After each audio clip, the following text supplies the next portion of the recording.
I think rest is guaranteed.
God of War did crit at least once, didn't it? Okay.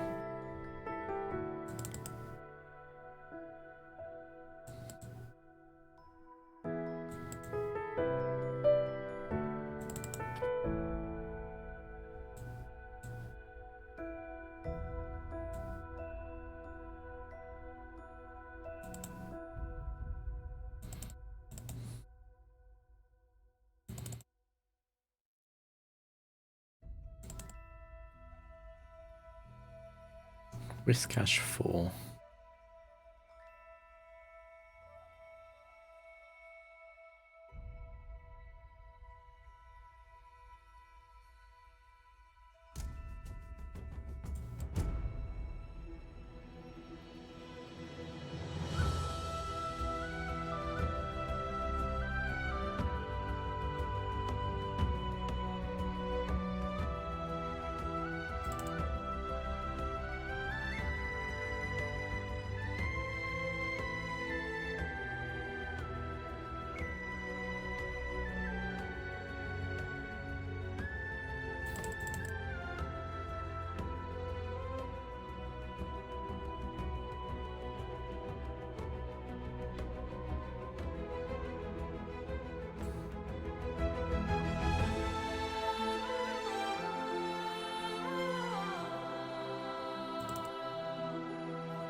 Snapping out might be a sign.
Probably is worth subbing in case it's Lapras 2.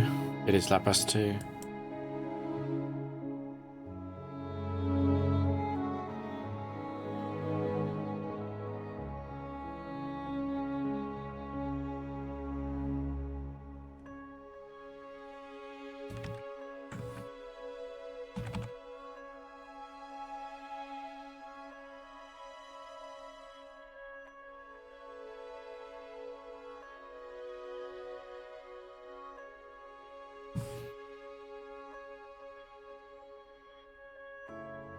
Arguably, I should be using Charm against this because of the explosion risk.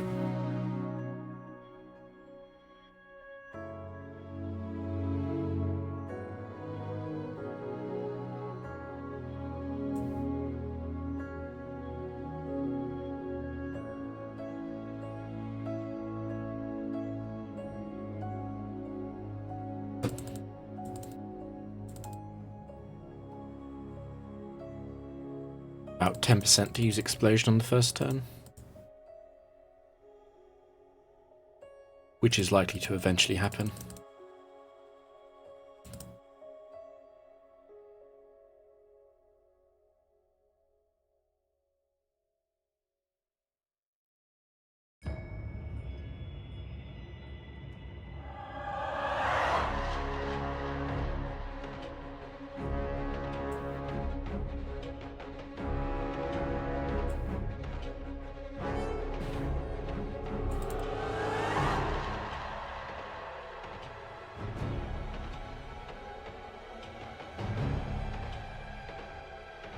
In fact,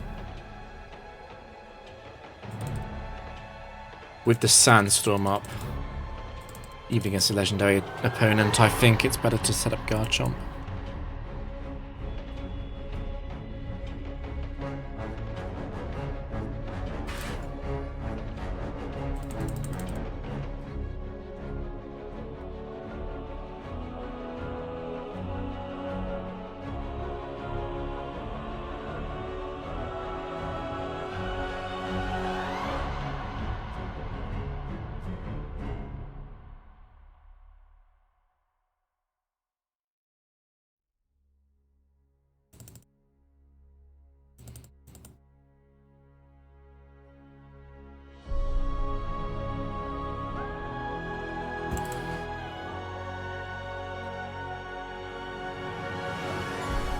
I very much doubt we get the 2-shot.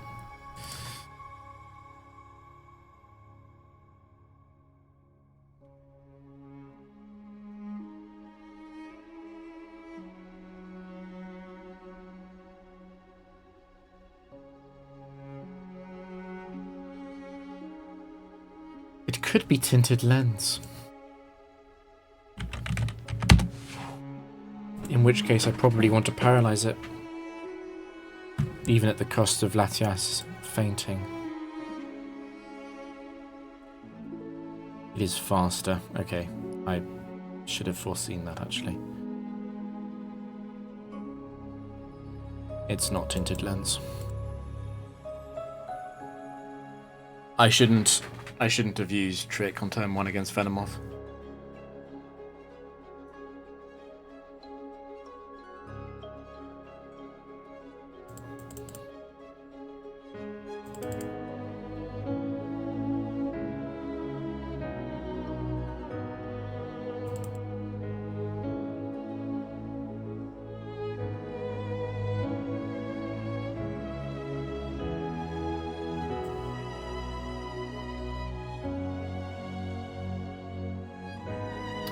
I know the sub is close to breaking.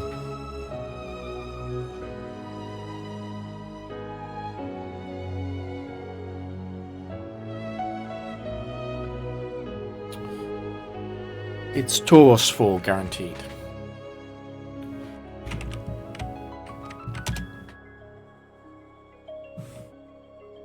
So Stone Edge is possible. Return is just a bit more likely.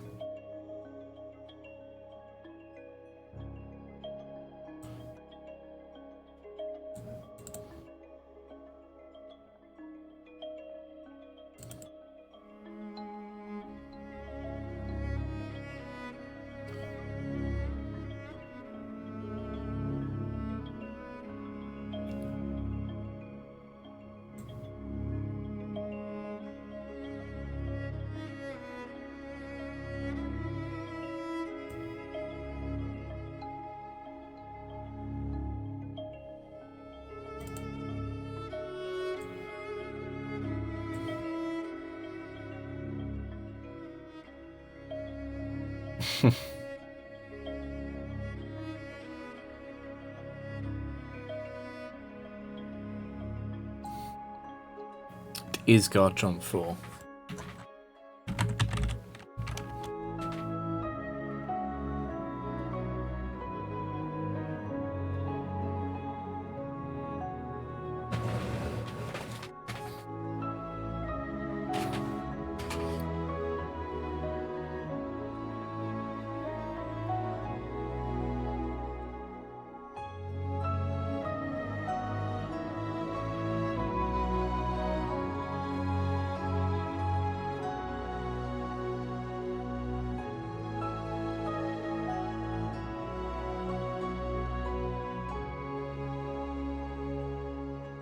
Latias surviving must be rare. It might be worth sacking though. I don't think I want to switch into the Outrage. It's too much damage, potentially from crits.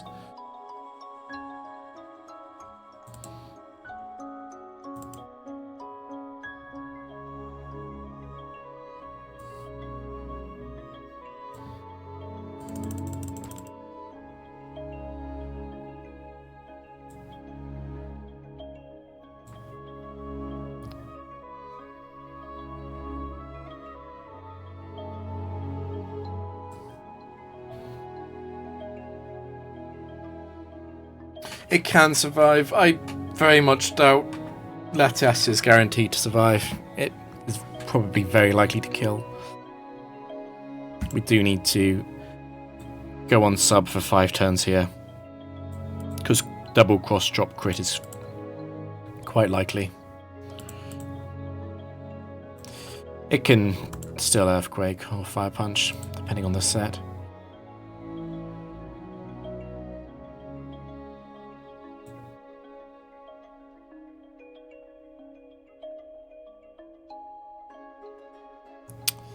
It's fine.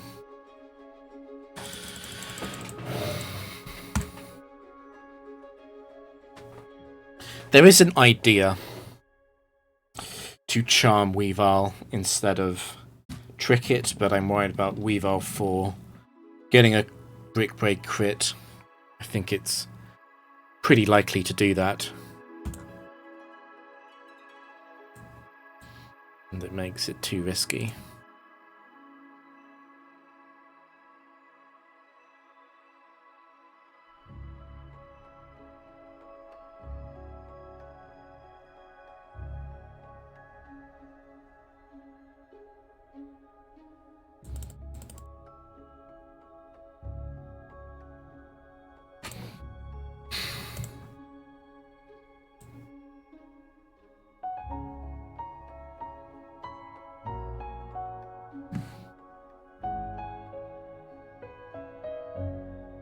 That would have been Mamoswine 3 to break the sub there. No, Mamoswine 4 would only be the one. It had to be Mamoswine 4.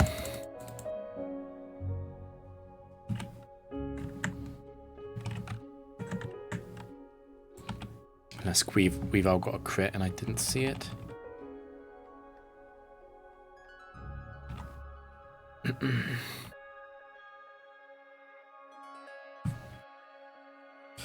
So Venomoth was a lesson for today.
The sub is in crit range. It's gonna kill this. That struggle crit as well, I saw that.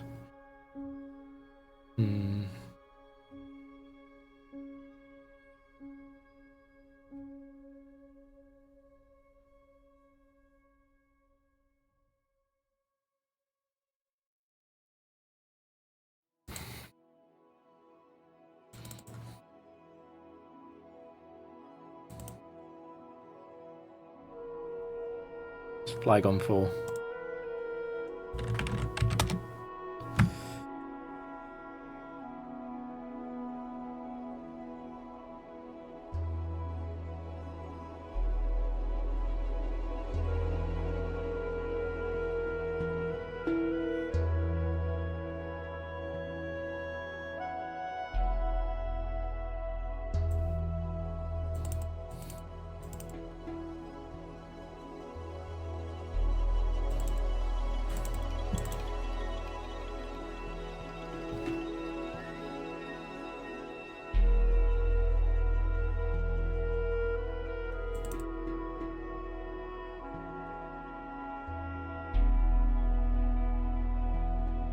Just gonna wait for it to break the sub, or there we go.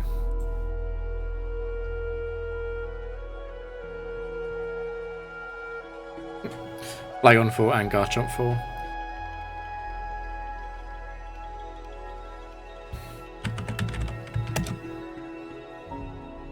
Don't think it will break the sub though.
Honchkrow 4.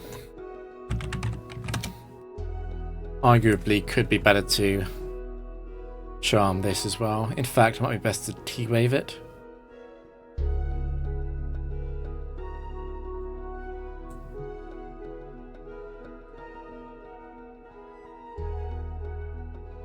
There's the first crit.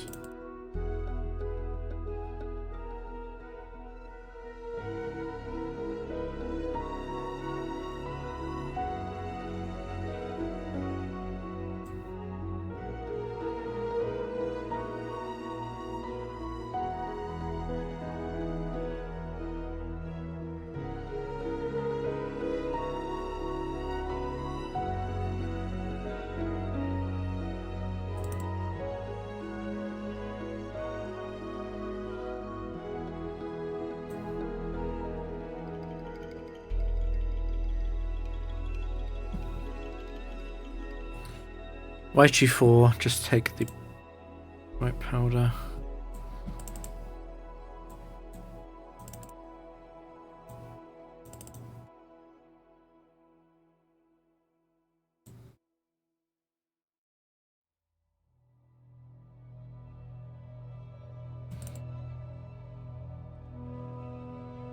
Milo 4.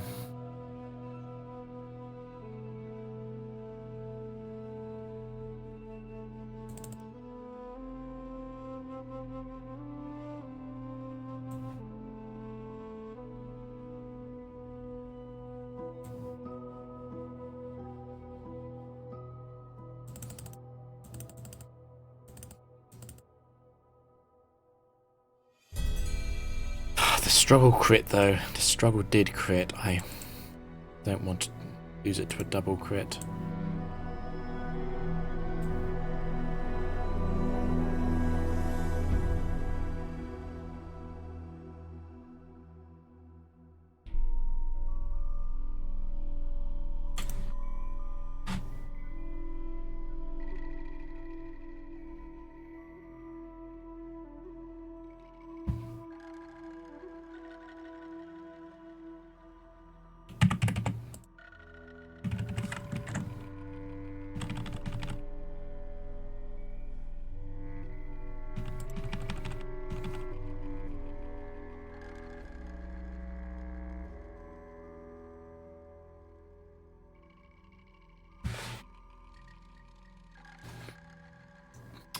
I need to remove specs, I think, otherwise it does way too much to Registeel, I mean.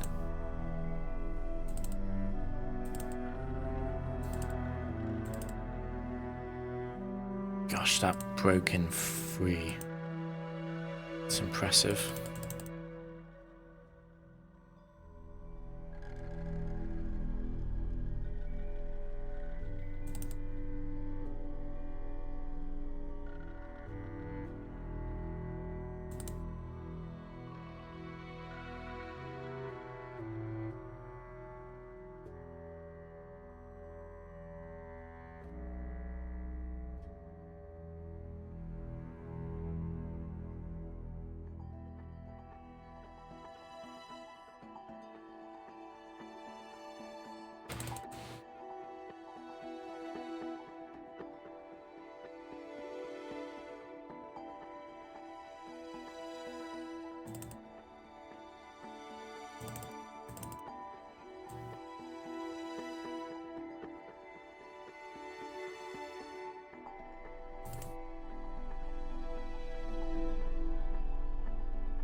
I'll let it break the sub, that's fine.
Well, that's fine, I guess.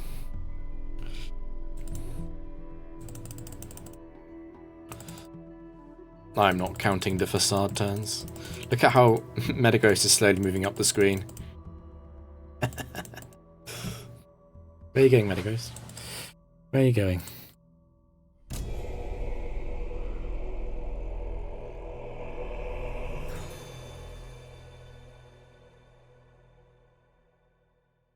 Where are you off?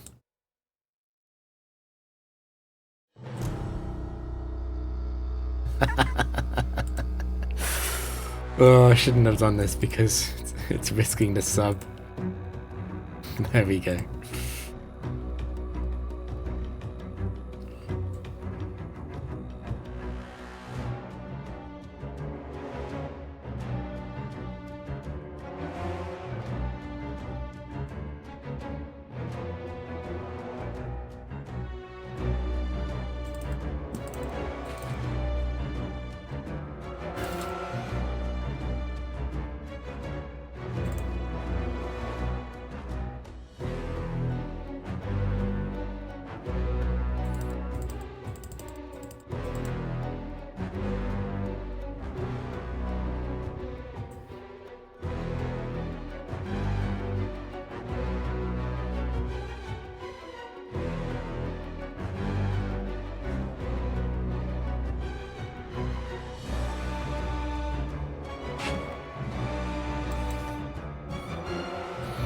Ice beam.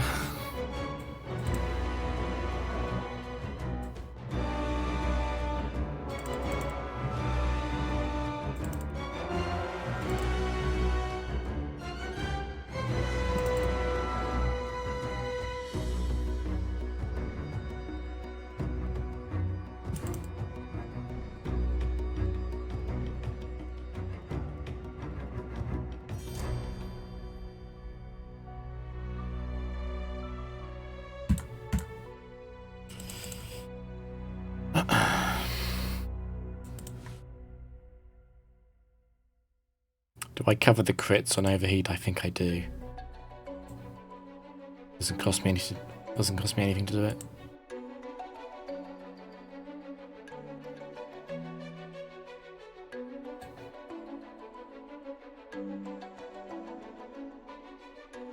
Oh, I forgot about the.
Choice band arrow.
Blum. It's fine.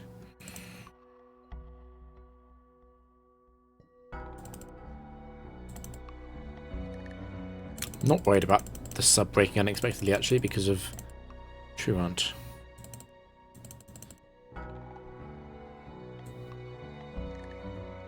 Might still wait for it, though. But I gain defense boost twice as fast as normal. There it goes.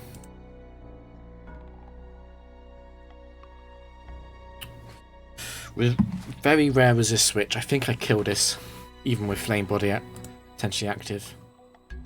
Yeah, that's fine. That's honestly fine.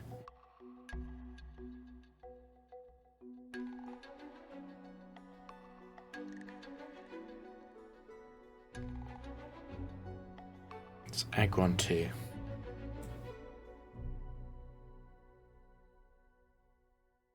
Best thing I can do is kill it.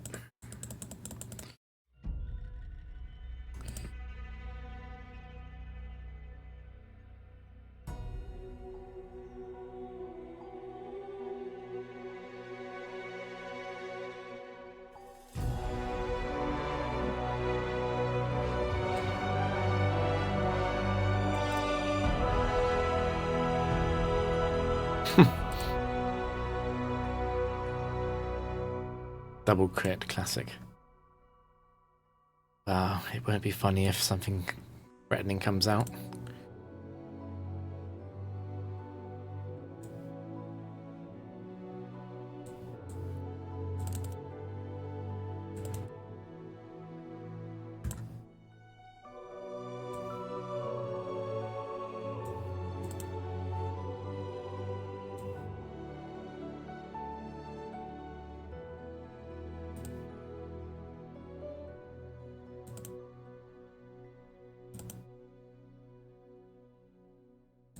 Probably around now. It is invested. There we go.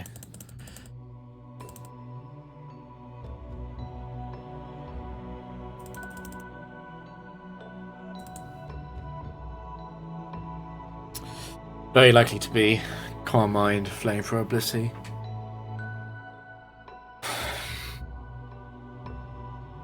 Okay, it wasn't.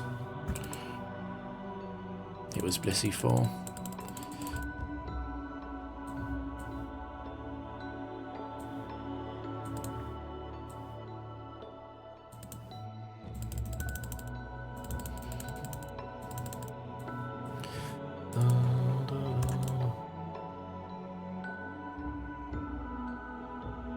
Jinx, where were you in match 722?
Shouldn't have done that.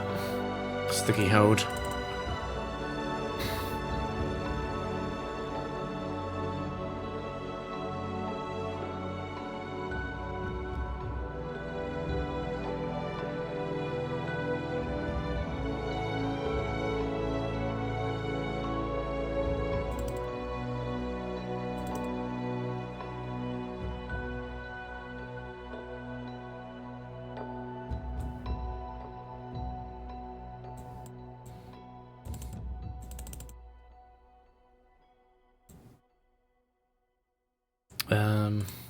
Go on, break it. There we go.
How many crits in a row was that?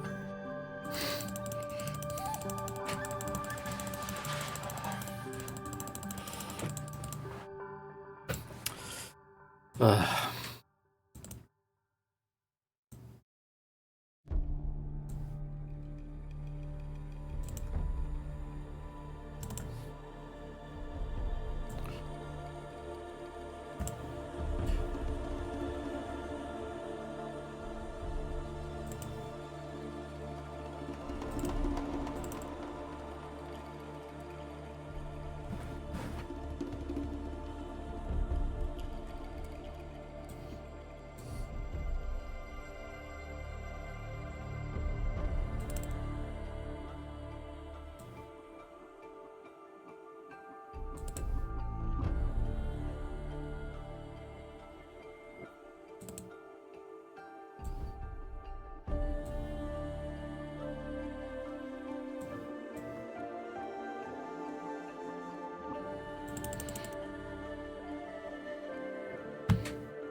I'm not getting off sub until Horn draws out of PP. Which is now.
It did it. That's impressive. Hit all 5. I believe...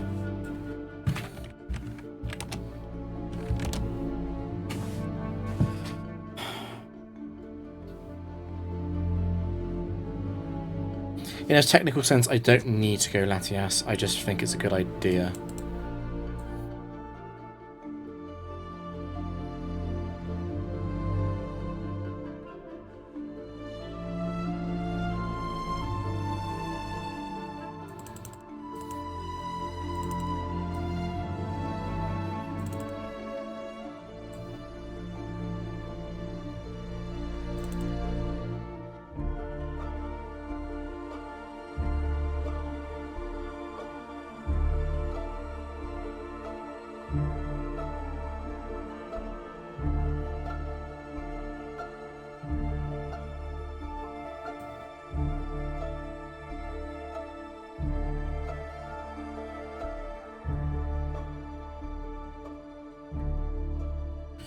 Do I go now with a sub? I probably do.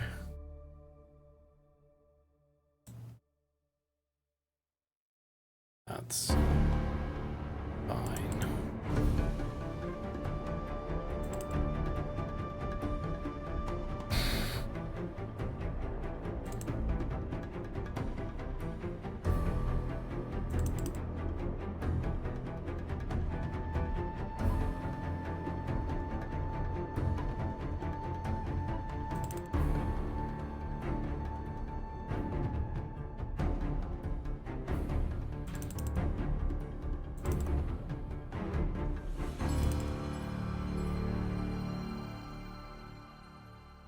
If these are technician struggles, that actually matters.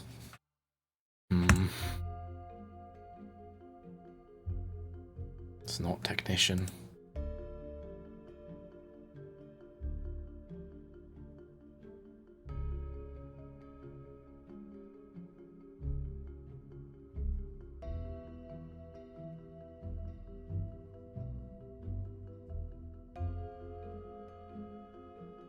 Quick claw.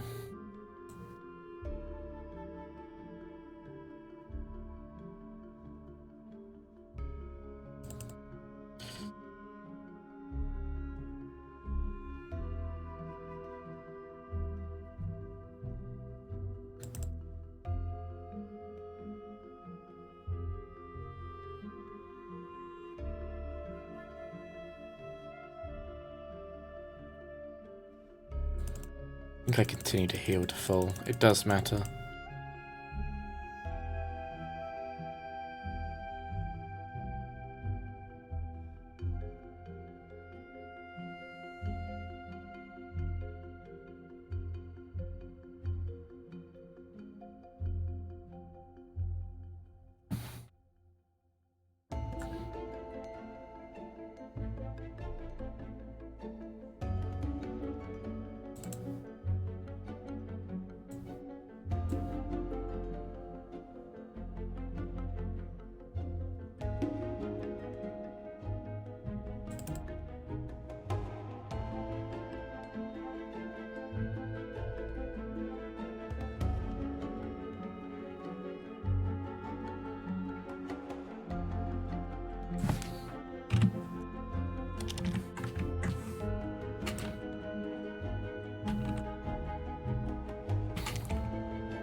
It's fine.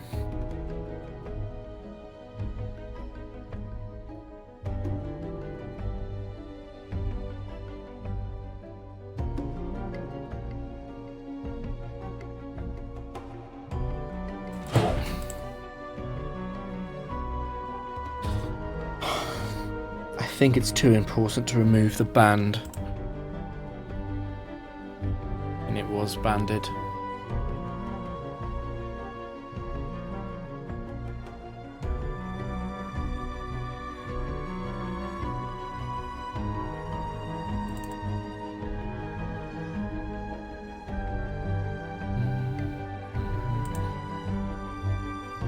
Thanks.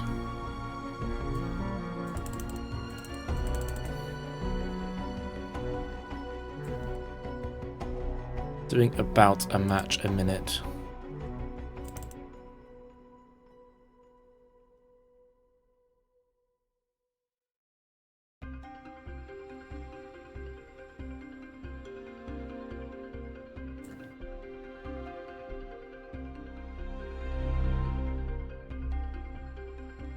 No bright powder abyss, and this faints in one.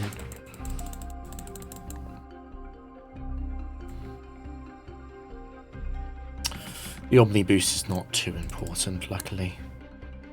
I'm gonna probably want to get one amnesia in. It slightly affects how much damage that the struggles do.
Need to wait for the close combat. Or I can just hit it now.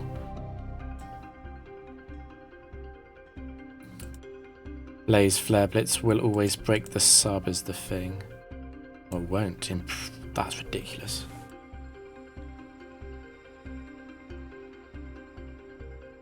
Just kill it.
Bulk up is fine.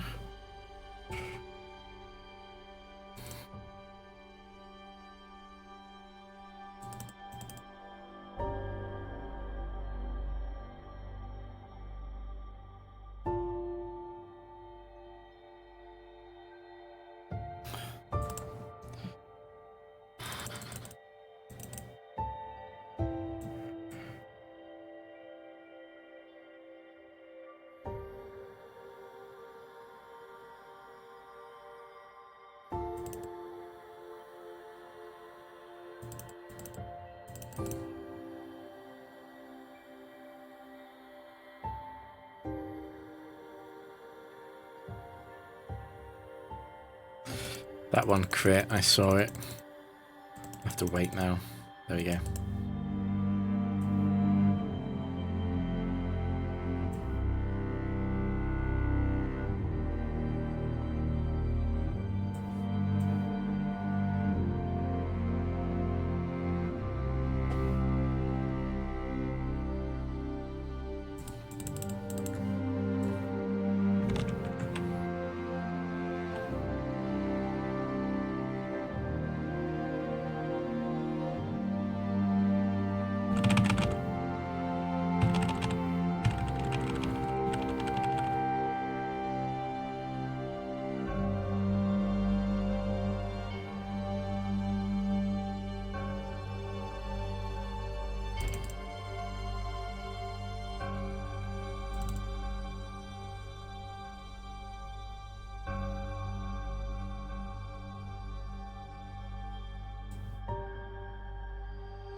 Finally punished?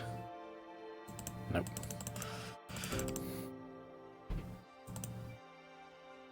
Ooh.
Ice beam.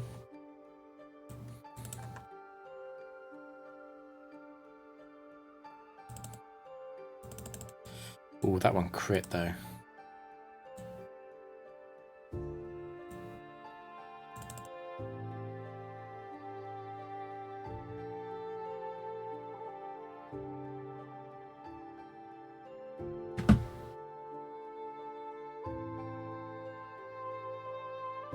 You mean switch to the other ally?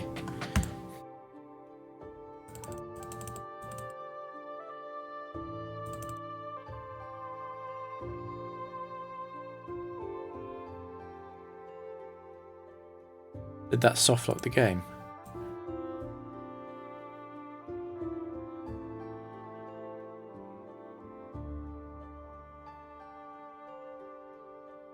Oh, the move ally switch. Okay. Got it.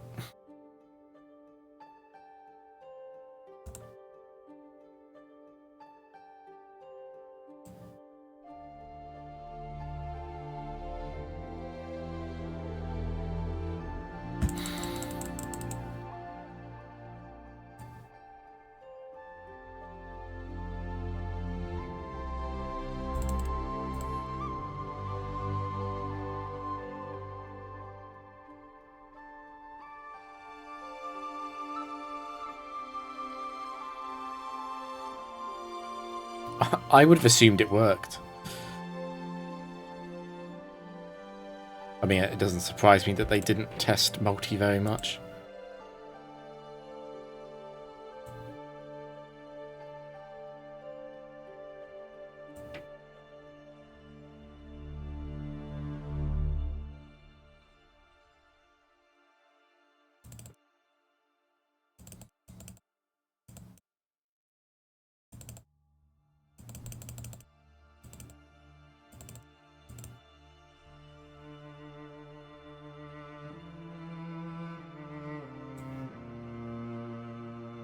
Okay, it's banded.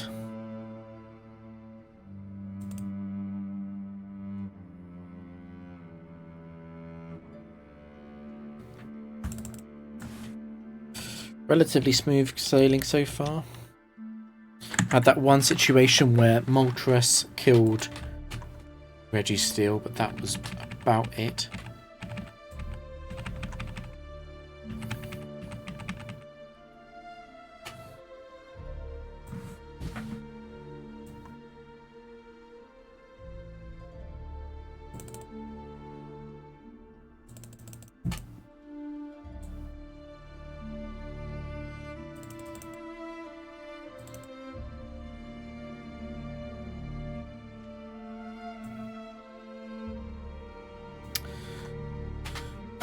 I feel like I just sub, right?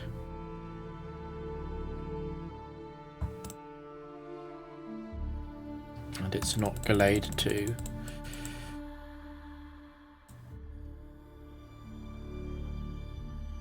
This is a charm. Because of that set.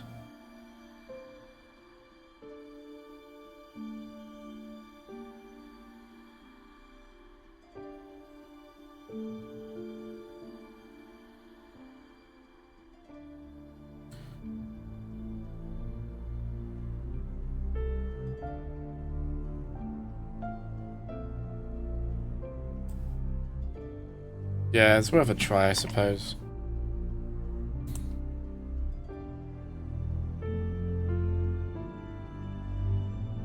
It's worth a try.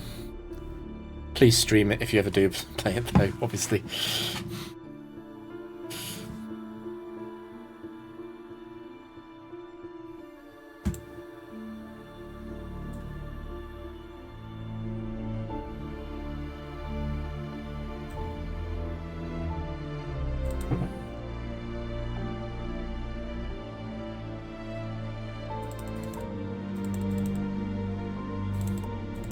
Can you record the games too, just in case there's any kind of dispute?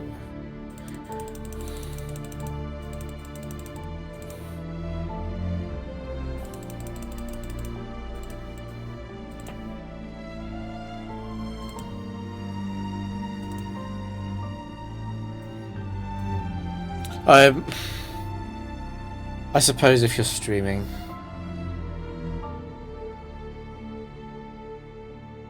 Recording is probably better than streaming, if you can only do one.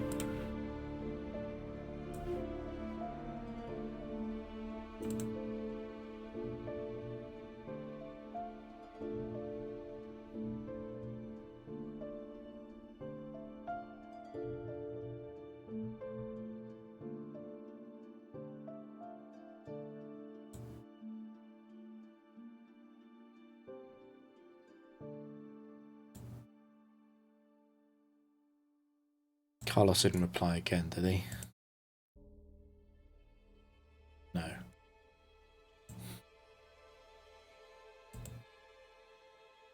That's a big crit. That's another one. That's another one. Wow.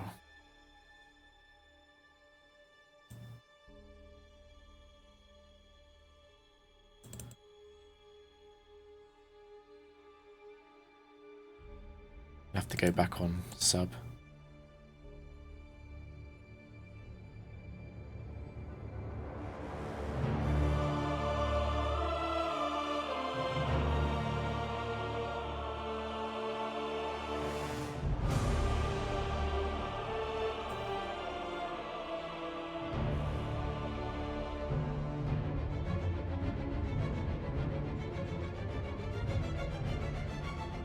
Maybe someone else can record who's watching you.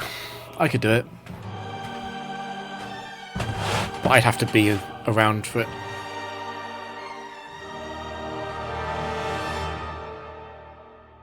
There's no way he can't play on emulator.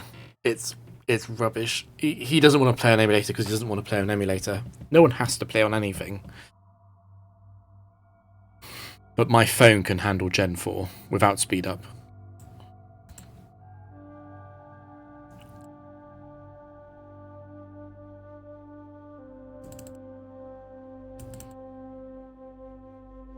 Well, maybe it's... I don't know.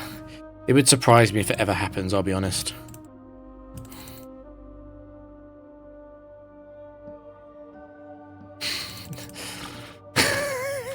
How dare you use calcs? How could you calc what a... How could you... How can you look up what the set is? How can you do that? That's not fair. It's so funny, actually. It's an underrated joke.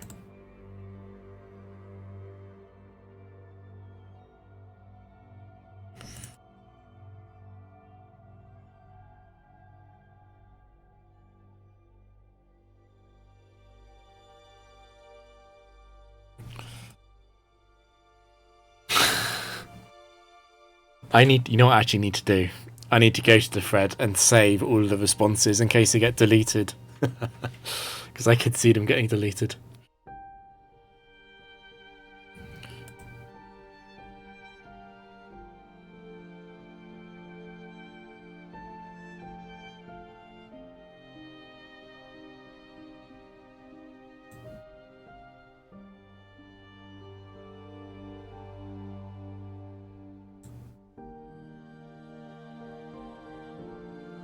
Didn't actually see what it was. It was facade, that's fine.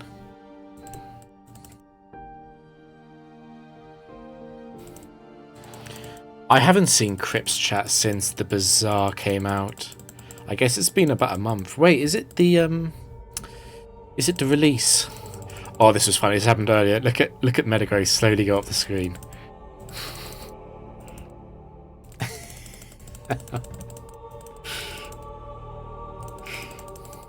Where's he going? Where's he going? Where are you off, Metagross? Where's he going? I had him off the screen earlier. Sadly, struggle does stop it.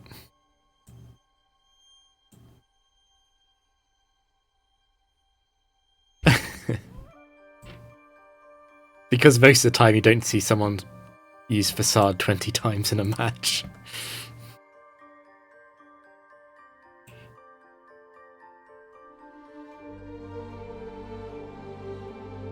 With Bright Powder, right?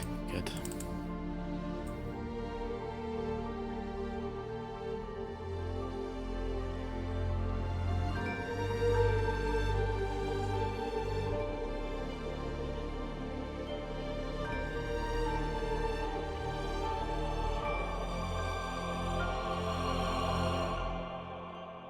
Is there a fair cost for castle scouting?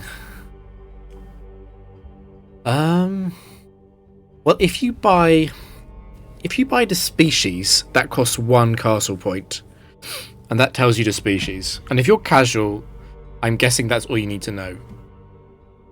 So you can buy their entire species for 3 castle points, and it takes no skill. You just read out what the Pokemon is. For set lookup, I feel like 2 points is too cheap. I feel like it should probably cost 5. That would be how I would. I haven't thought about it that much, but that would probably be fairer if it cost 5 per Pokemon.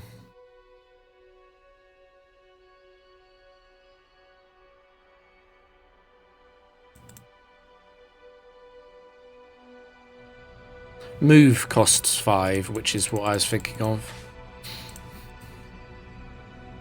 The stats tell you more than the moves do. Because the stats tell you if it's 21 IV, and it tells you the ability. Yeah.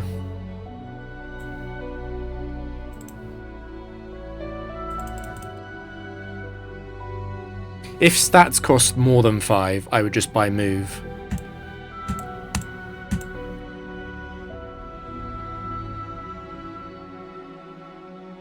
In fact, I'm not sure how many Pokemon have duplicated movesets.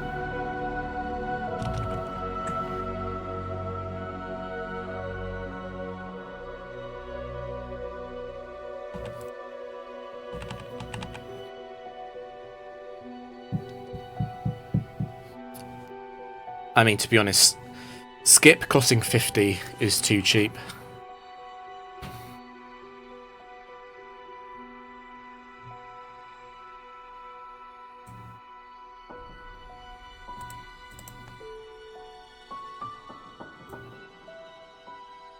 I think Skip should cost 100 probably. Because if you lower all of their levels by 5, that's almost as much as just skipping the battle. In fact, if you scout and then lower them all, you spent more than 50 points. And skipping should always be the most expensive option.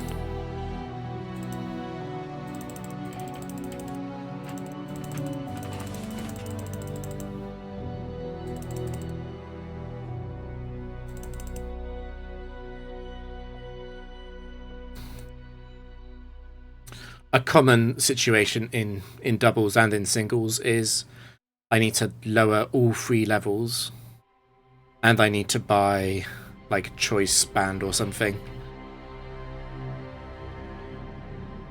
And it would be cheaper to skip than do that often.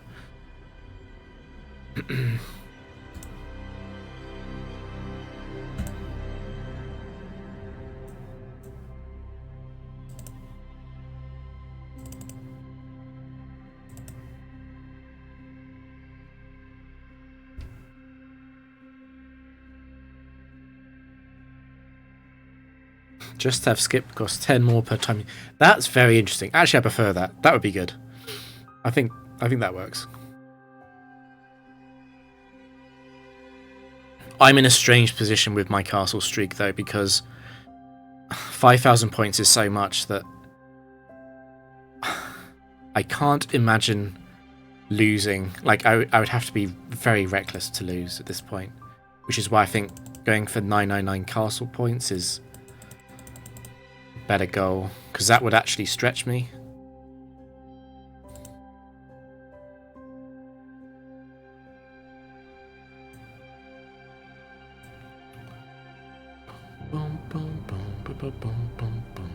Like the kind of matches that Azelf Gengar skip, it's matches where the only way I could play it is by leveling down both leads and giving Azelf a choice band and healing Azelf, and like that's already like 50 something, 60 something points. And in those matches I'd win 1-0, none of them would be raised, I wouldn't win anything back. It would be cheaper to skip.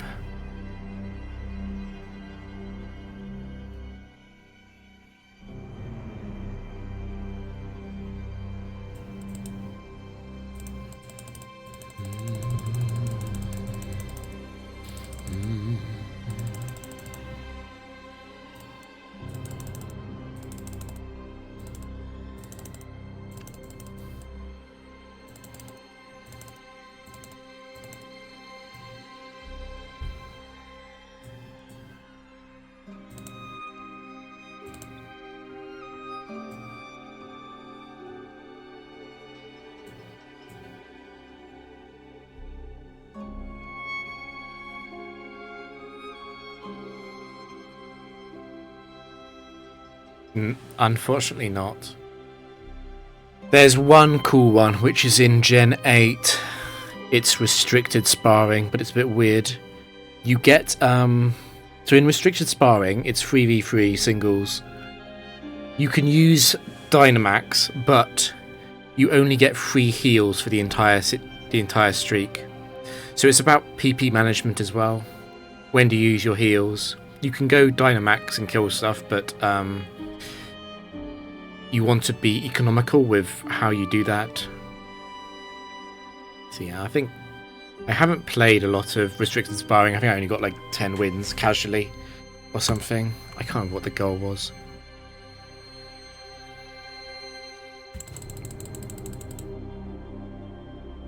Milo 4, Ice Beam, Freeze, Lumberry, Freeze again. Unlucky. PWT is incredibly casual. It's great that people had fun on it, but I found it really disappointing. I remember thinking this isn't the frontier.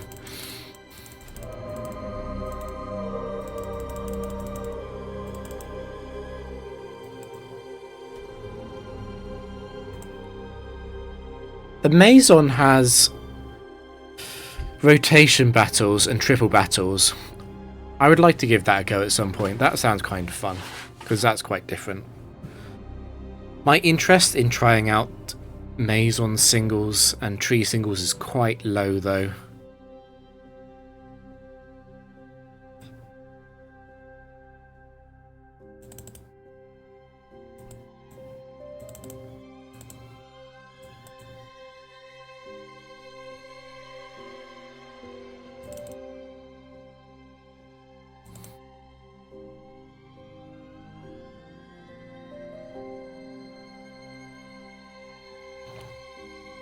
Yeah, we don't even have Tarot anymore, exactly. I also regret, I remember Generation, I was like, oh, I don't really care about the tower. Where's the frontier? And then the tower left, and I was like, oh god, that's not good news.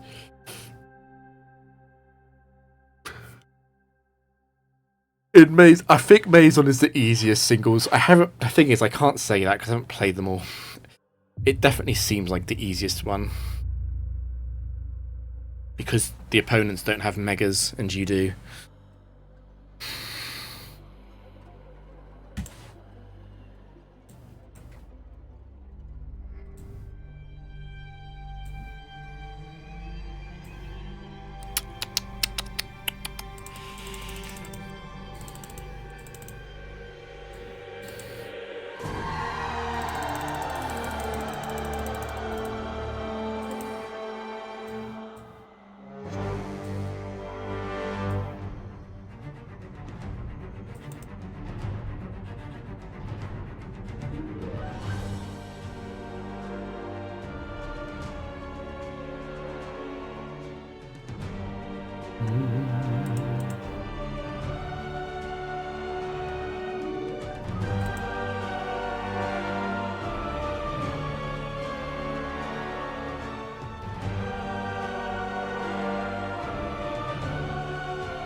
Good one, Breloom. Good one.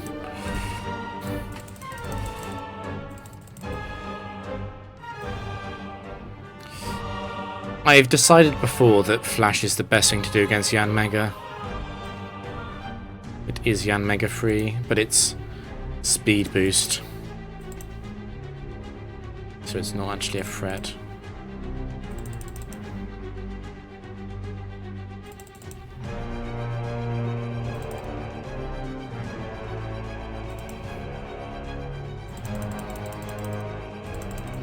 Okay, double Omni boost is a tiny bit threatening with crits, I guess.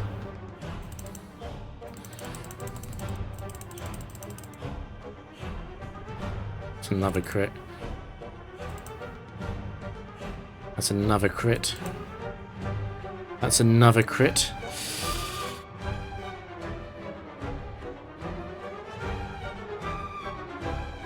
Oh, thanks for the raid. New viewer record, maybe? I'm very not sure about what to do. It hasn't actually got an increased crit chance, and it is at -1 accuracy. But if it crits my sub again, I do lose it. It feels responsible to go up at least to a HP range where I can sub on the next one. Okay, well, obviously it's going to break the sub if it's Rhyperia 4. It went for Avalanche because it's Rhyperia 2, lol.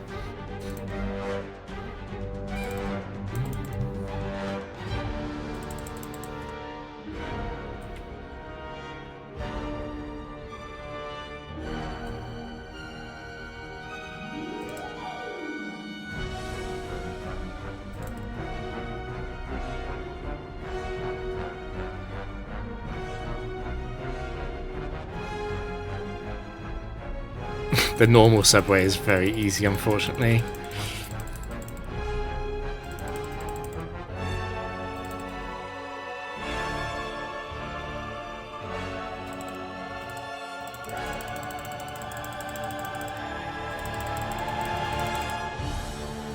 I've overestimated Hypno here.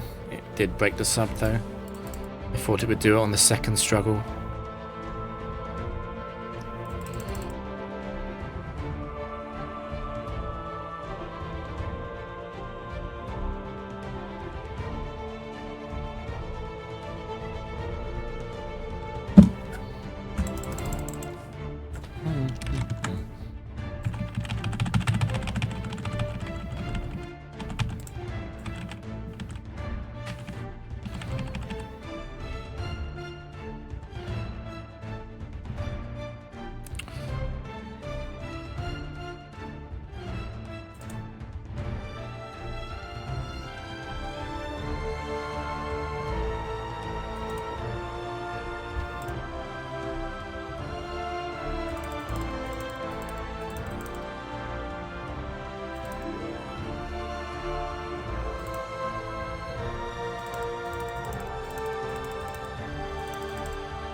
Be gentle, Mamoswine 4. Be gentle.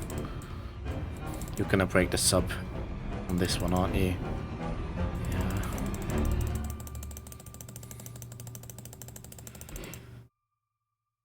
It's very difficult to predict when the next sub is gonna break, though. We've been wrong twice.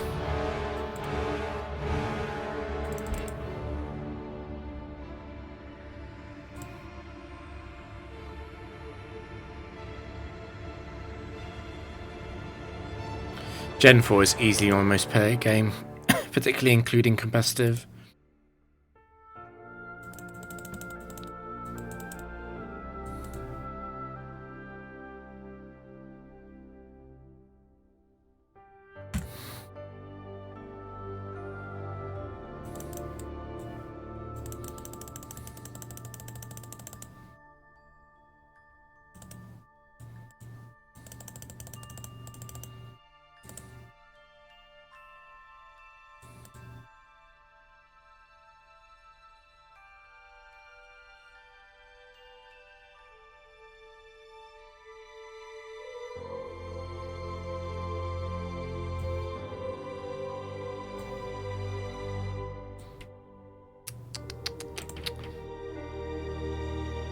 Choice Scarfling. The thing is, revenge has negative priority. Wow.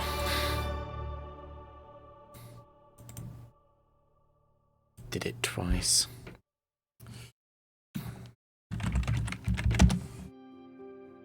It's sitting at -2. And I'm sitting at +2.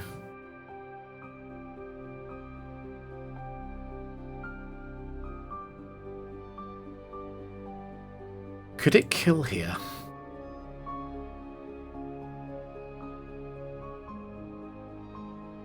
I don't think I can attack, no.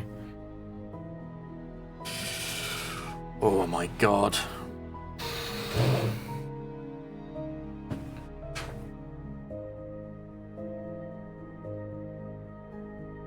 I think this has to be an emergency scramble.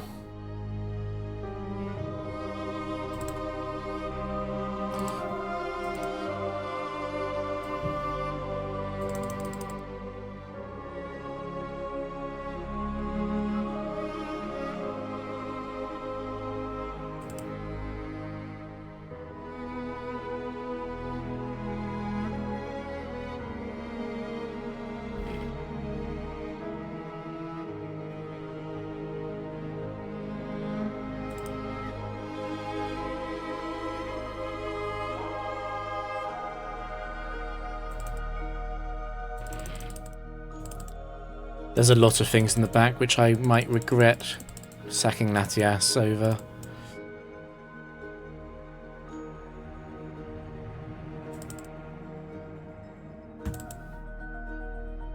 But that's not one of them.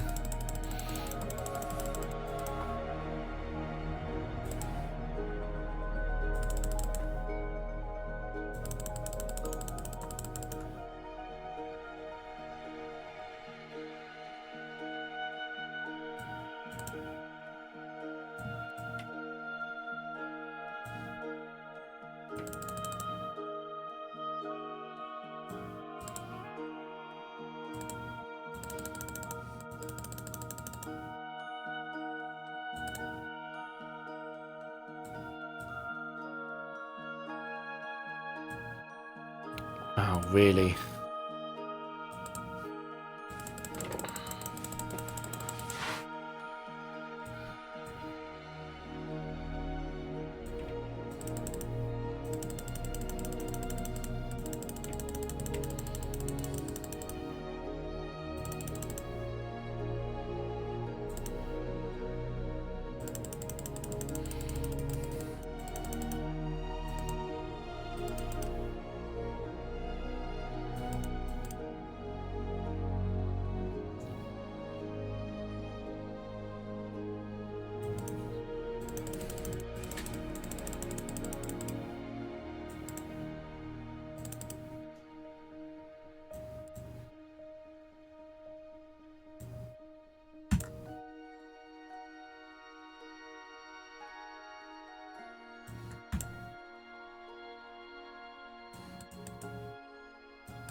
I didn't have to trick that, actually. Because I knew it wasn't Leafeon 2.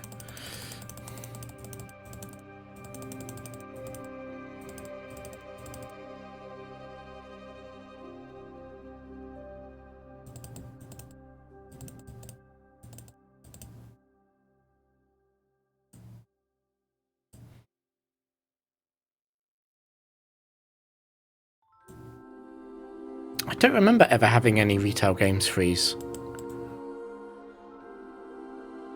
Although I didn't... Actually, I do remember Pokemon freezing. Never mind.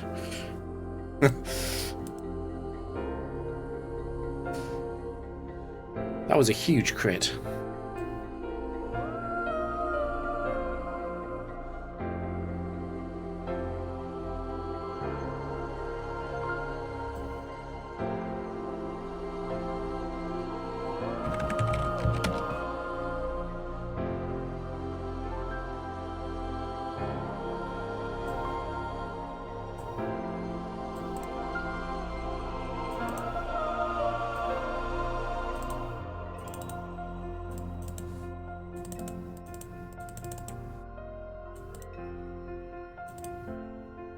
There's no I'm switching. A crit Shadow Claw, even a quick Stone Edge, both do too much.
It must be breaking soon, surely. There we go. Why does it always crit after it breaks the sub?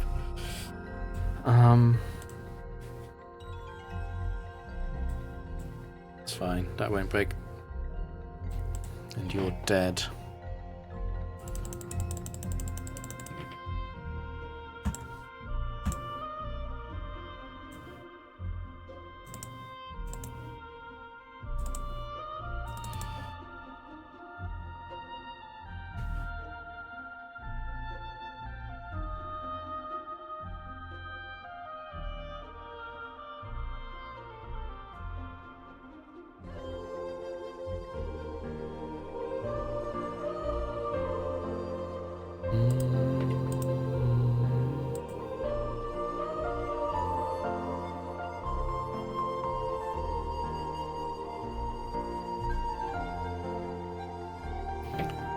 Hasn't snowed in...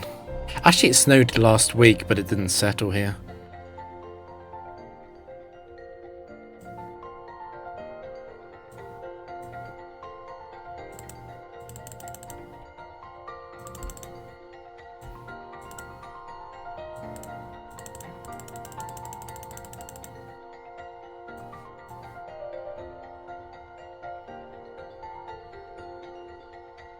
Northwest Scotland is almost a different country.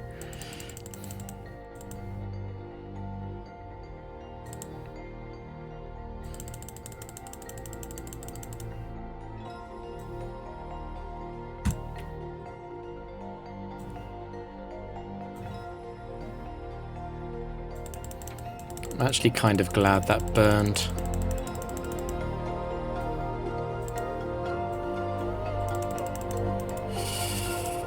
I was really hoping you'd miss the one before struggle.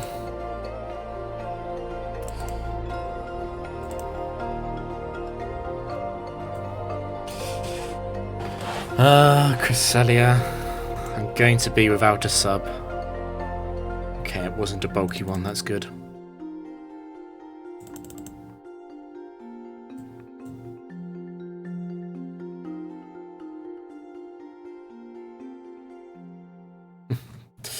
There we go. It happened.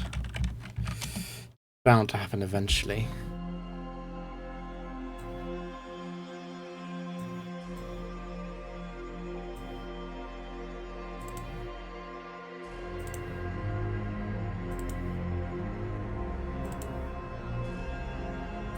Is that early enough? It's only got one ice beam left.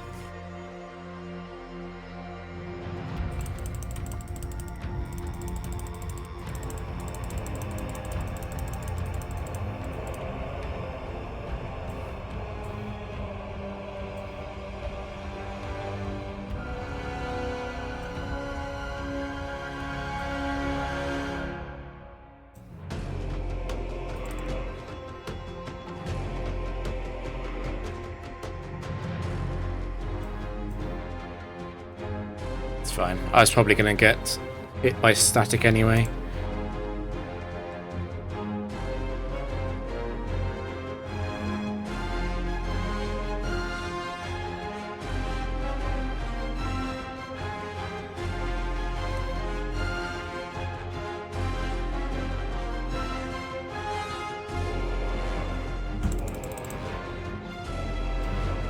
It's Metagross 4. Gonna play at regular speed because I can't miss the attack raises.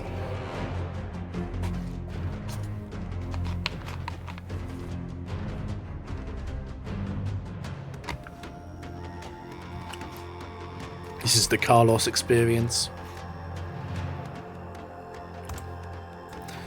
Now I can switch directly into Registeel, since really it's about the total number of attack boosts this thing gets.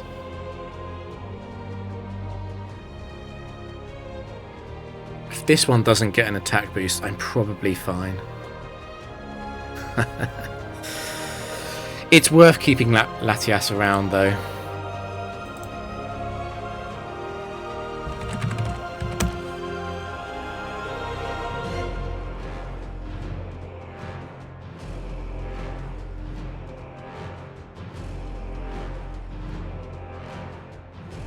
That's a crit.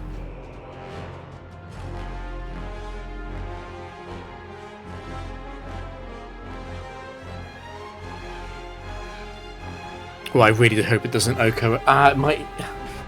It might break the sub at +1.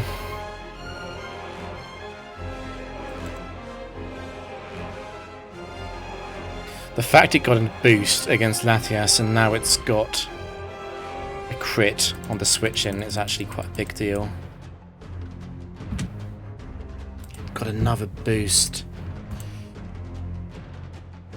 Going to need a few misses or full paralyzed turns. It's a +2. It's going to break.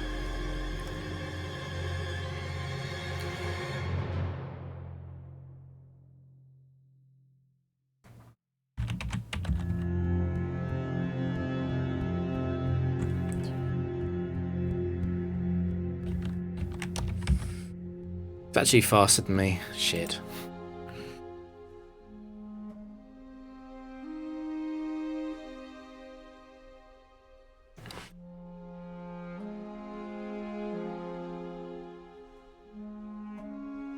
Good news is it's only actually got 2 Meteor Mash PP left.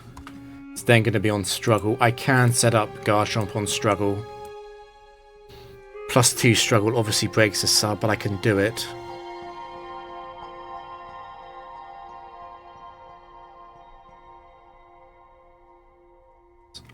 In the event it doesn't crit next turn,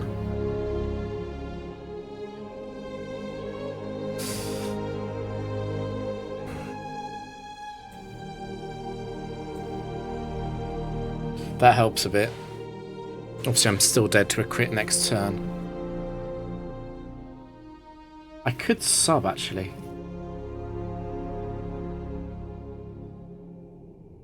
I like subbing, I think. Yes. It's out of PP. No, it's not. Oh, I forgot it had fully paralyzed turns, didn't it?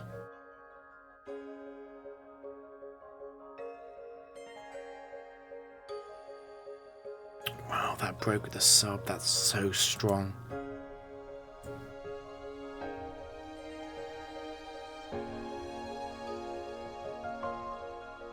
It's a set 4 trainer. This is dead sub for sure.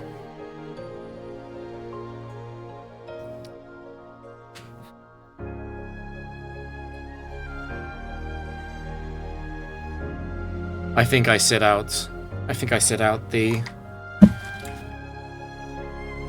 PP.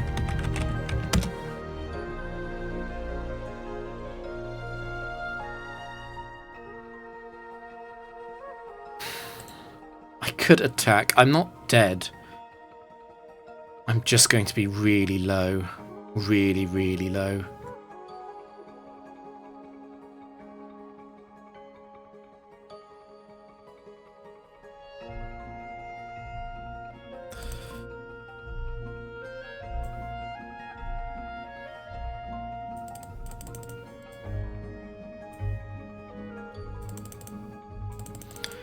Just let it kill me and set up Garchomp. Okay, it's dead. I didn't actually fully think that through, did I? That was a horrible mistake.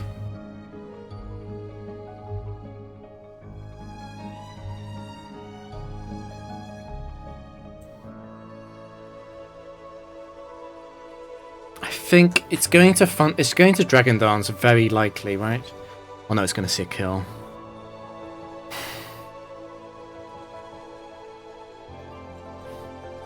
If I Charm, how does it win?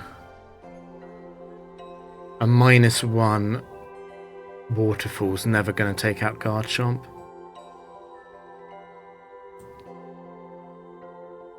I was kind of hoping that I'd survive that, but it crit.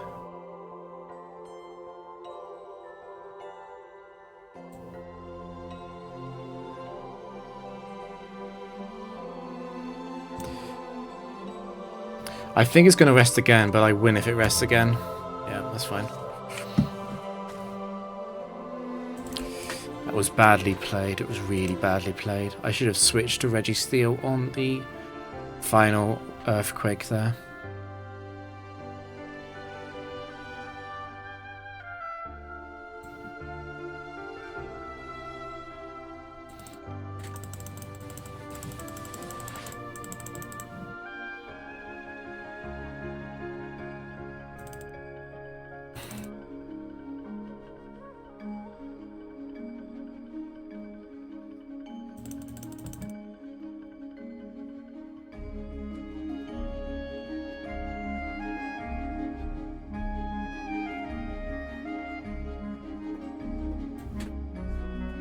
It's crazy how bad it is in Germany, yeah.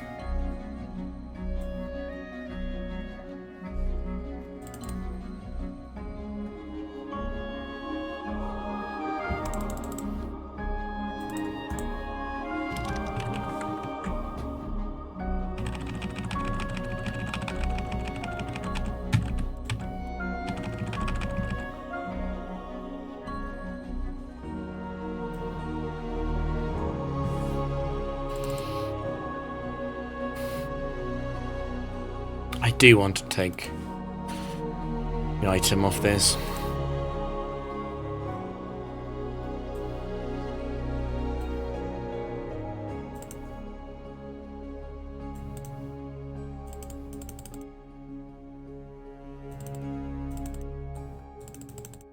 Actually going to Amnesia first to let it do a bit more damage to the sub.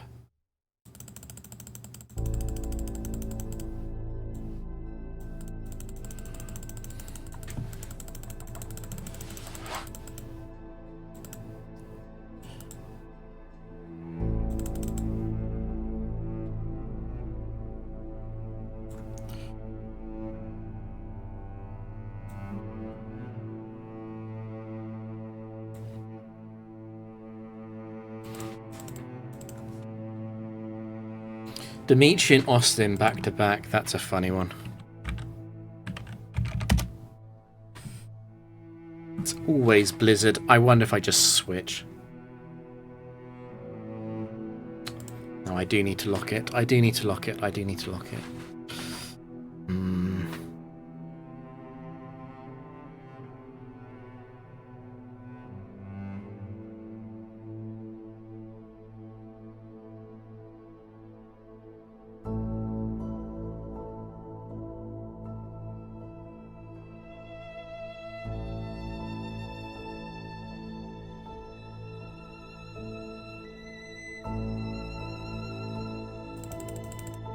I shouldn't have used Amnesia, I should have used Curse. It slightly matters as well. At least Latias is still alive.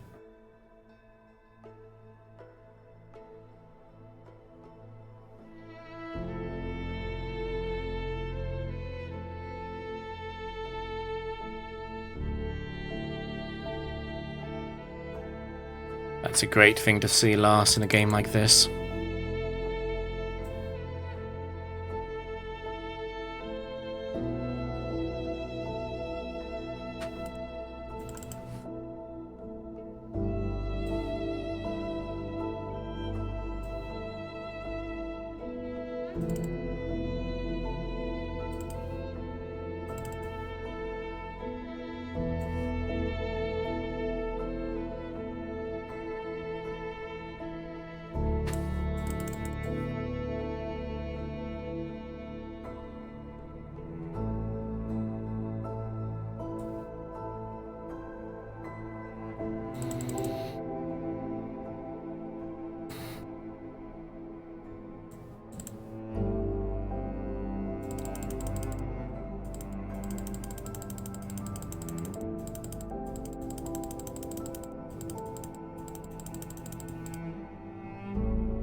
Quite likely to blast burn here.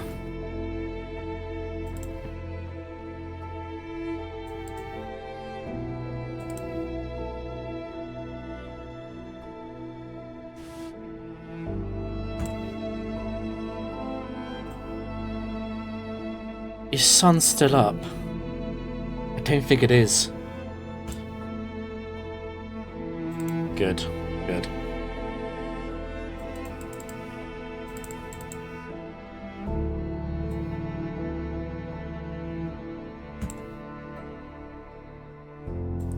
This one is a scary one. Ice Punch has too much PP to deal with it directly. After Trick, it's Farson, Latias, and Garchomp. In fact, do I let Latias faint? So it has one less chance to freeze Registeel.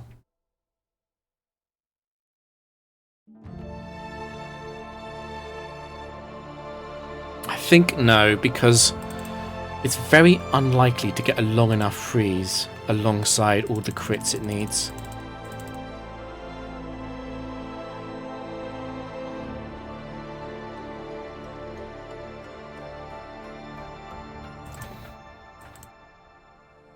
Yeah, I had a relatively clear stream so far. The Viperia game was not good. Apart from that, it's been fine.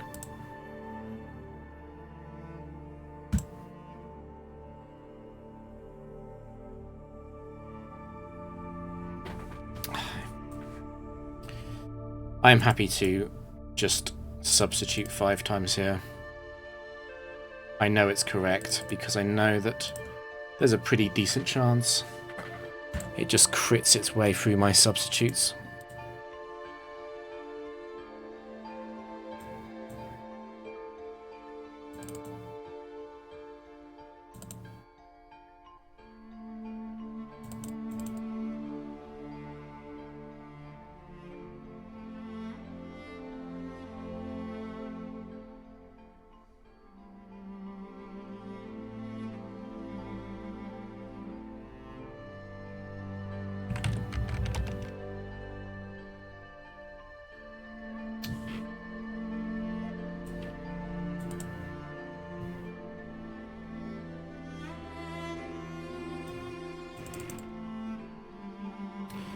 Crit. That means the next blizzard's going to break the sub, actually. I guess that's fine. It has to also hit that blizzard.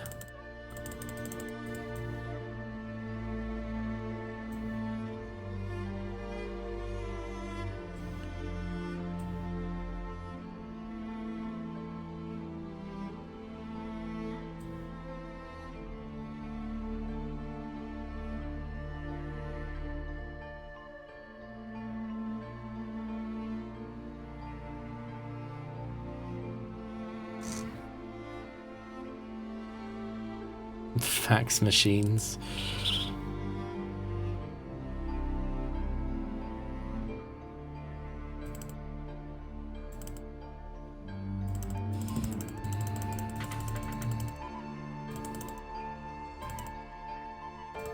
There was a guy I used to work with. Well, he was a lot older than me. He wanted his emails printed off on a printer and then given to him directly. That's how old school he was.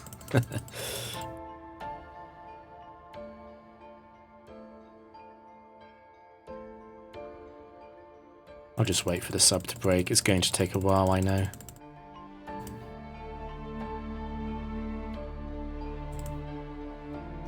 Of course that crits.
It's probably 5 more hits to break. I would rather it broke. No crit, okay. It's quite likely to be Dust Noir 4. It's not.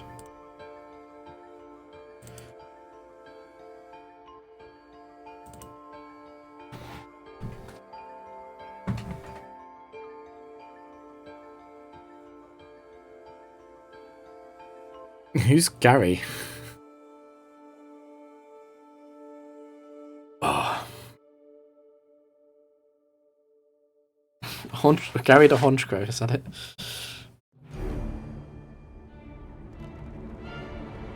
Crit flinches. Oh. Probably pre. Gary the Honchgrove.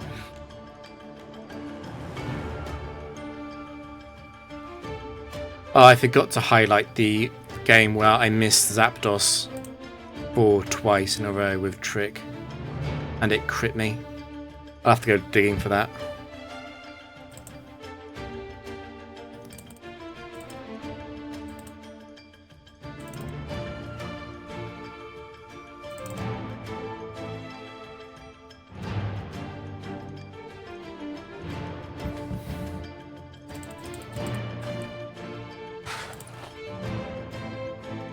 I have to get rid of the life orb, I think.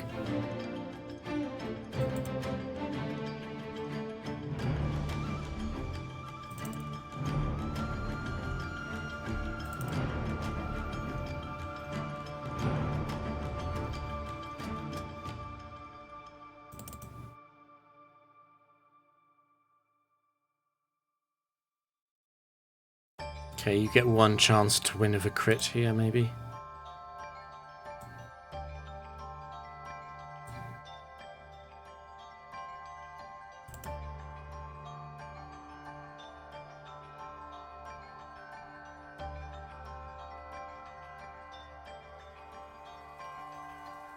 Well, I think Satan Lapras works for Lapras too.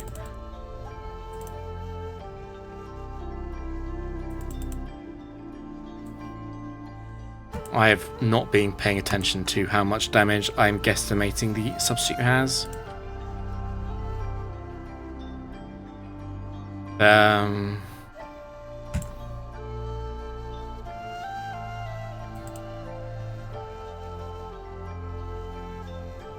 I think it makes it easier. It makes it more memorable. I think everyone who's played this game knows who Satan Lapras is, though. Even if you've never heard the nickname before, you know what that means.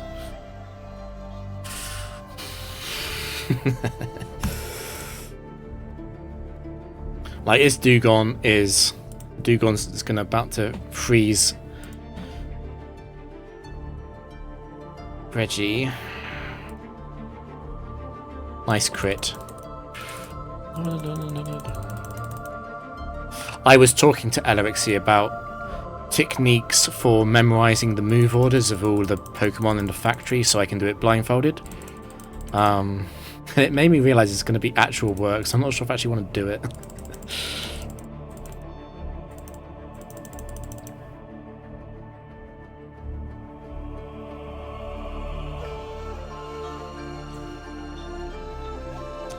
Do I give this Blaze? I feel like I don't. But I also don't know what... It's going to break the sub with Blaze. I can guess how much I'm going to do with Iron Head, I guess. I think it's safe to go now.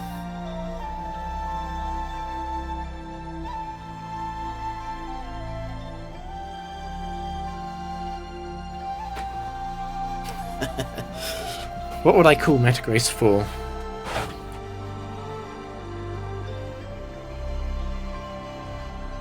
I don't think I could say it on stream.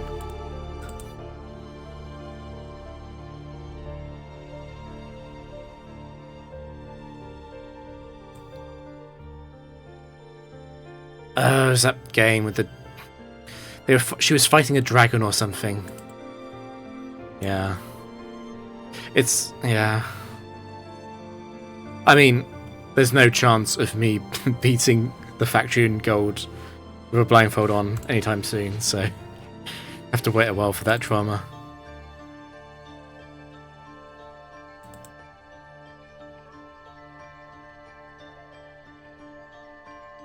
I feel like it would be very difficult to fake a Pokemon blindfold speedrun. Oh, sorry, blindfold thing, because even if... Because even if you were trying to fake blindfold, you'd have to know the sets, and people don't know the sets.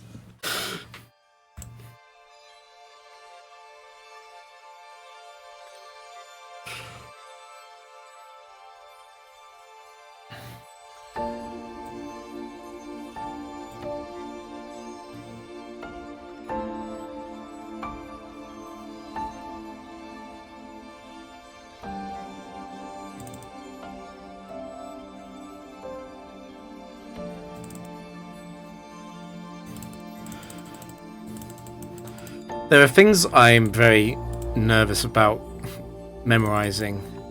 It's mostly menuing and the order of moves. Obviously, I don't give a shit about playing without damage calcs because I already don't do that. Move sounds is also a big problem. I also won't know this. I won't know the set. It'll either be set 2 or 3. I won't know from the trainer.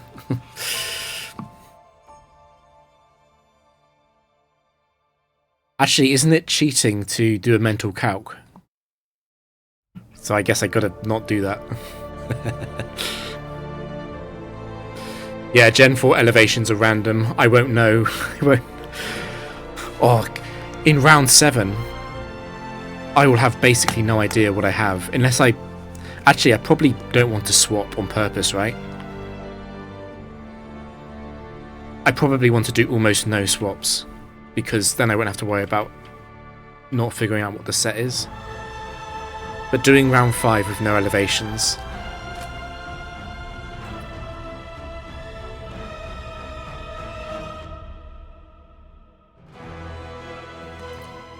That sounds kind of hard, actually.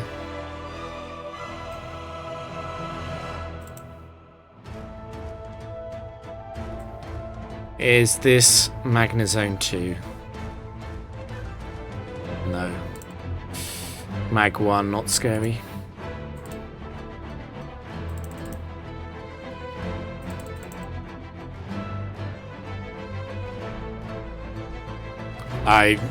Alfie, you say that, but I feel like that's actually how it would be. You'd be like, oh, let me just... I'm not sure what the opponent is, so let me just click my stab move.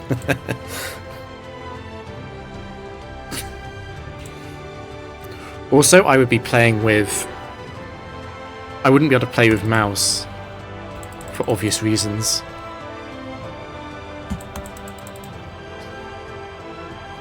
The more I think about it, the more horrible it sounds.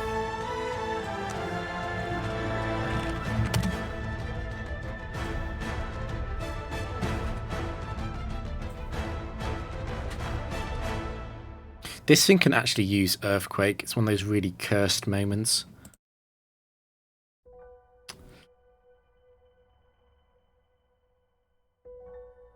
I've never been in this situation before. I am caught between wanting to charm more and go Garchomp, but Garchomp is slower, and just switching to Registeel. I think I prefer switching to Registeel. I have already charmed it. It can also miss Head Smash, which would be nice.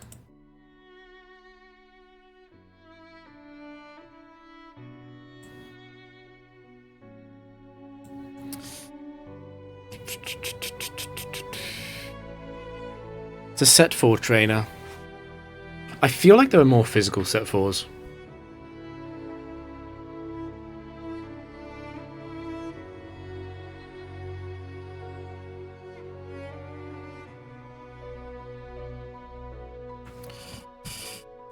Clicking buttons. I mean, unfortunately, if I was trying to do a factory right now, it would just be clicking buttons. This is Warlord 4. That's scary as fuck. I'm probably just going to sit on Substitute until I see it use Fissure 5 times.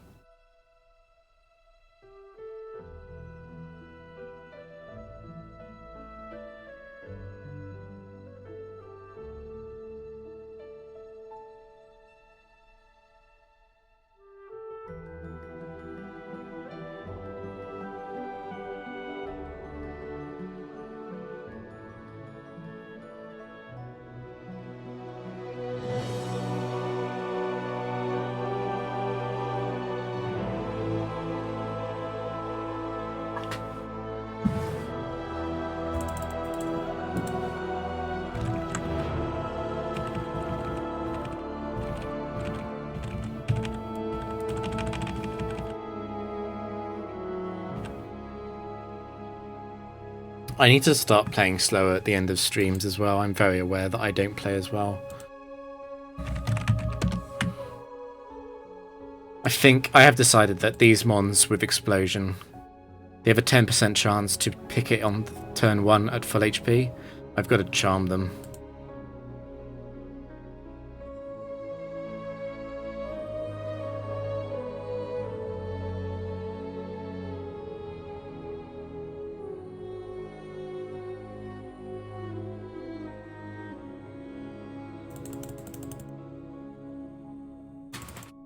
There was a match earlier where a turn 1 explosion did happen.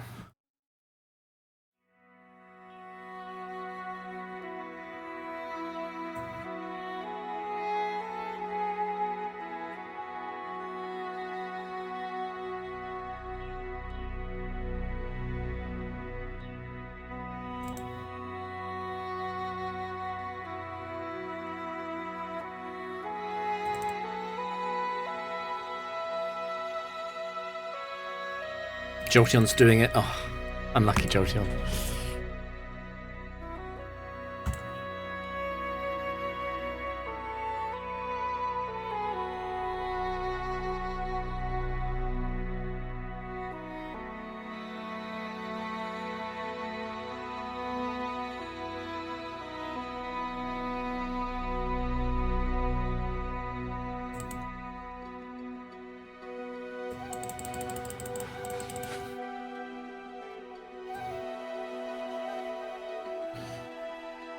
these Dragon Tamers, can they actually bring set ones?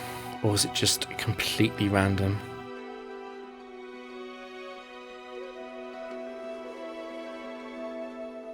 I suppose it doesn't matter too much right now. It's set 4 anyway.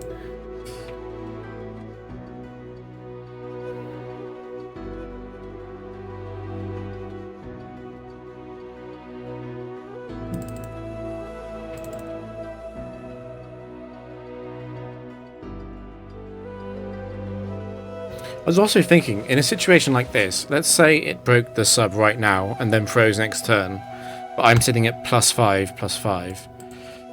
Would I stay in? I feel like I might, because there's just so many Pokemon that can't kill Reggie.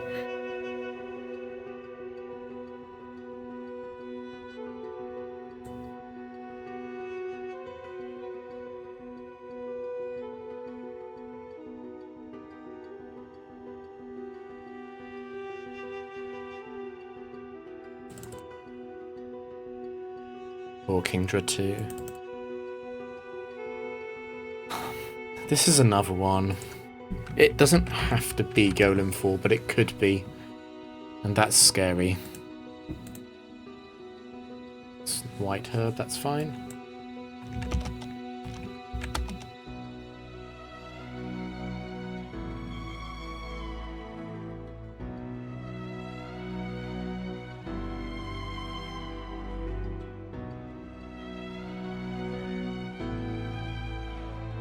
It's tempting to go Garchomp, actually.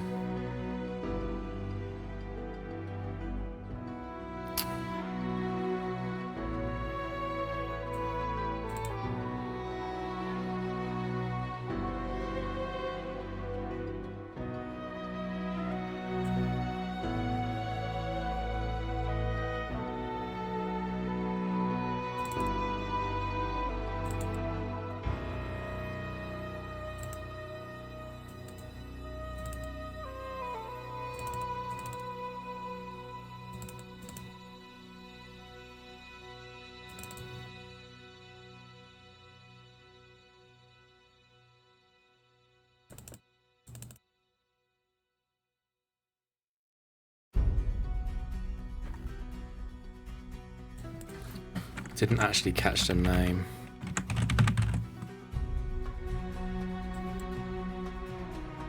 It must have been Elise though, right?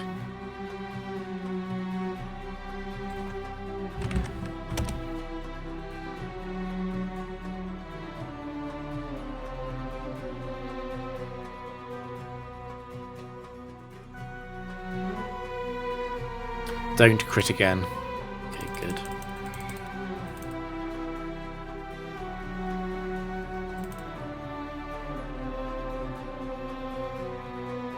Fuck's sake.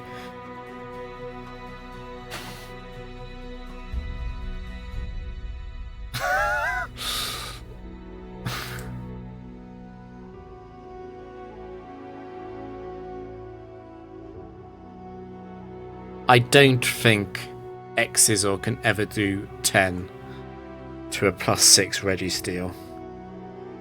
Not without Life Orb. Yeah.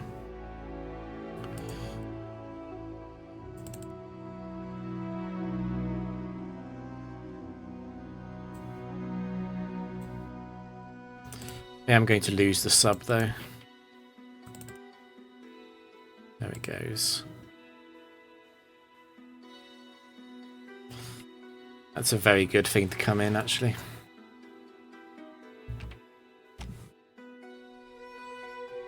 It's Xizor.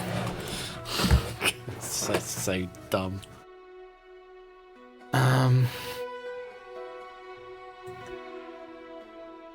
Okay, just crit, sure. Do it again.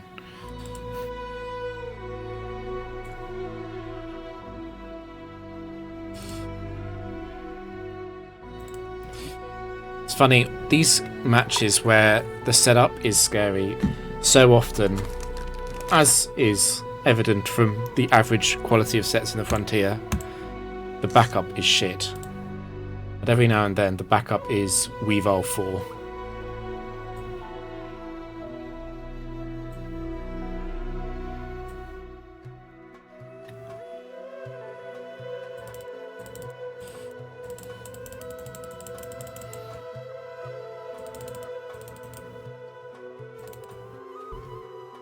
Yeah, I think that Almaldo got, what was it? It must have been 3 crits and about 7 or 8 moves as well. What was more damning is that I was naked for 3 turns and it crit on 2 of them. There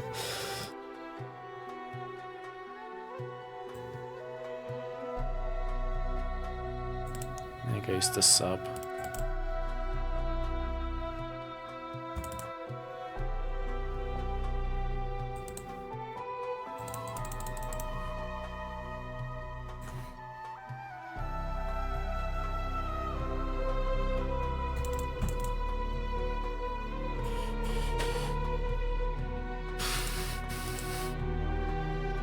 Actually better to use Curse than Amnesia.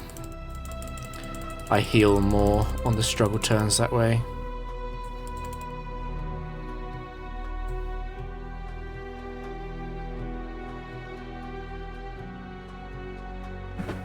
It did crit. I think I just kill this though.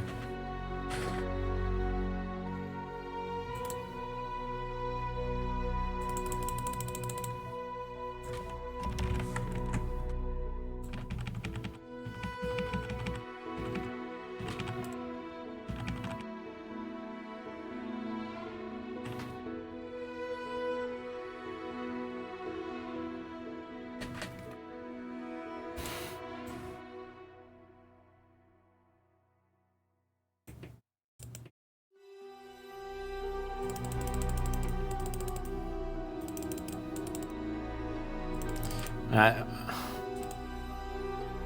don't really want to be sunny up.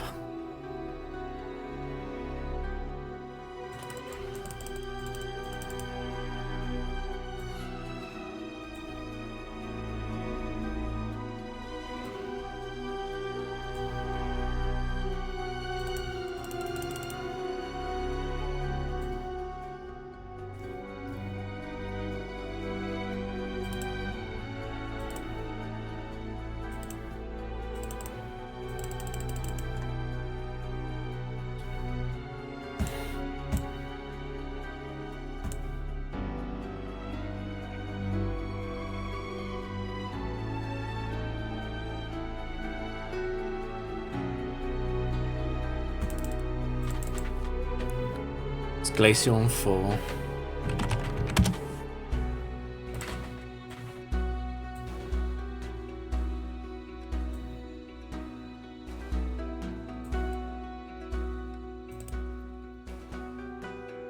Ooh. Don't do that again.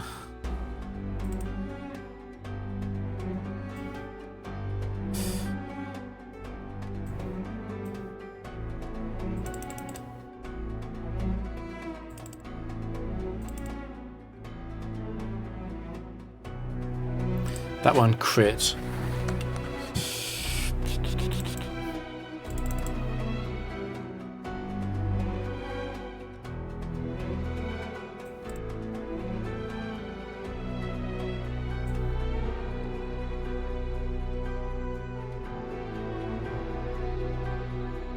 Heracross 4.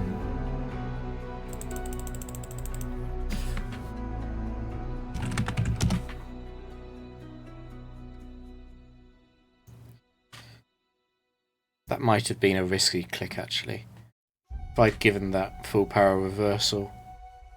But it was a 24 IV opponent. I don't think they had any chance of surviving at +5.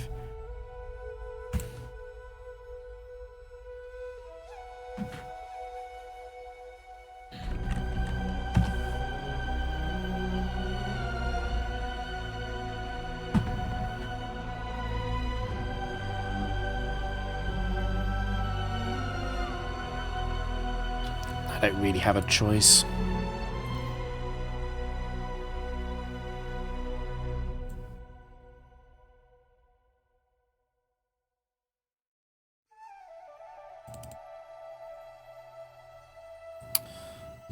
Don't crit again.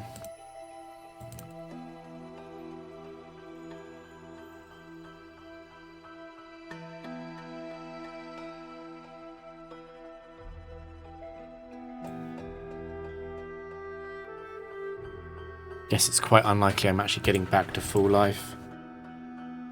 I doubt I'm out healing Outrage by that much. Outrage is probably doing at least 8, probably more like 10 damage.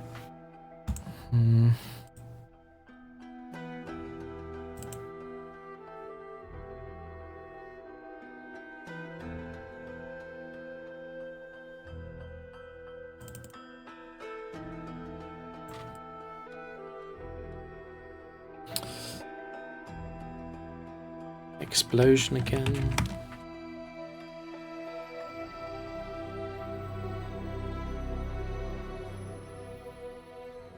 I totally forgot I didn't trick.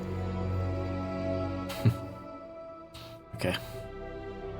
Let it break the sub.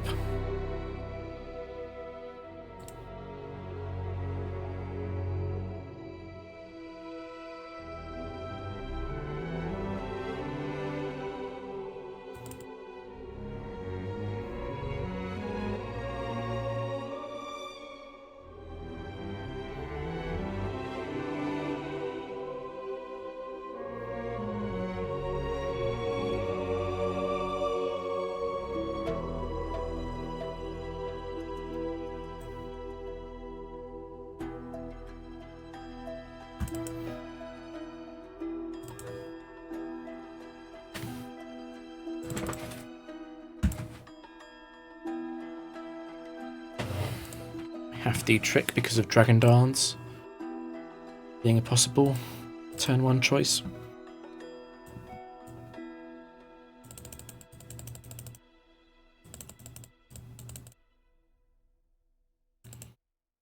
I think I'll probably get off 3 curses before that breaks the sub.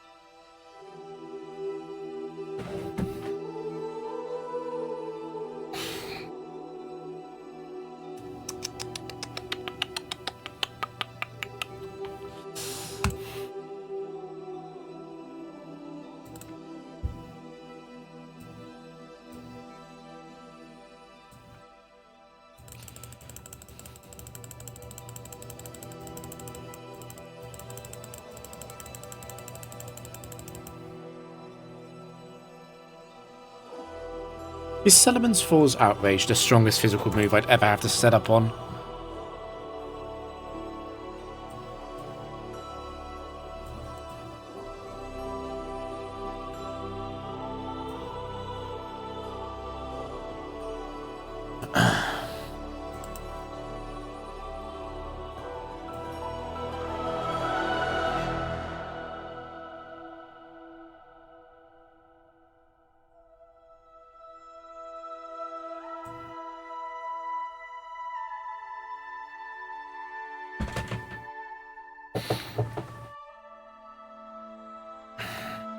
Oh yeah, head smash. Yep, yep.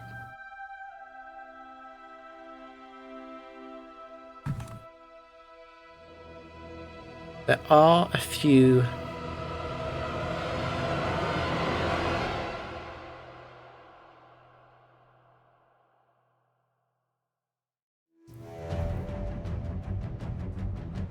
I really like the OST for this game, yeah.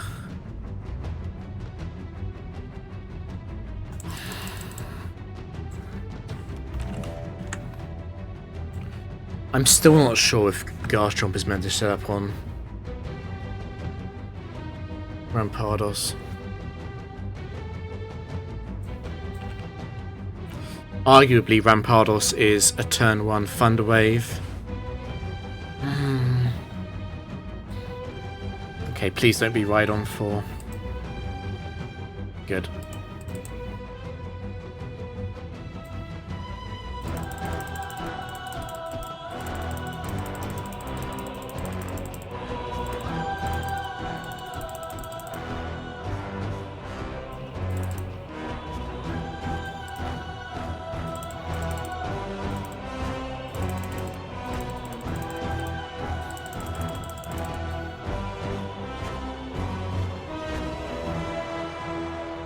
The only safe thing to do is kill this, really. Okay, that's fine.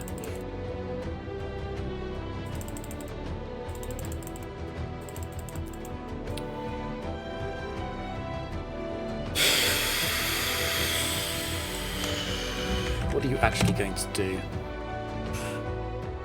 If I just switch.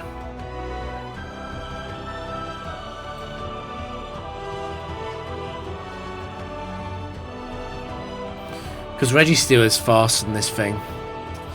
I think I still just trick though.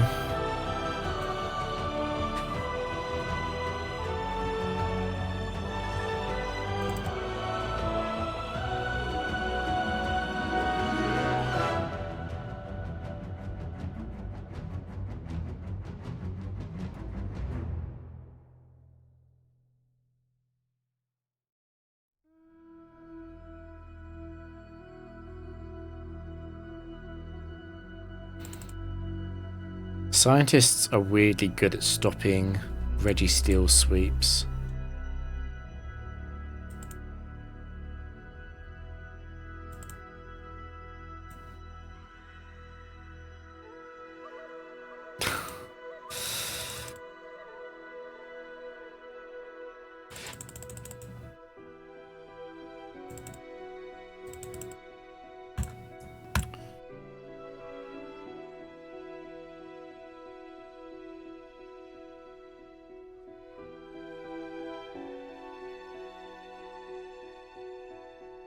Hail stopped. It's a terrible time to bring in Garchomp, really.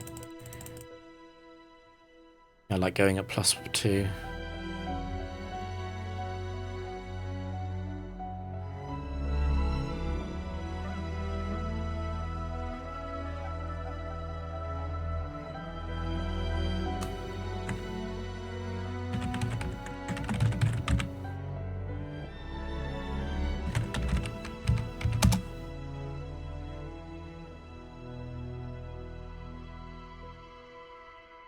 I think this is a rare charm as well. No, trick charm.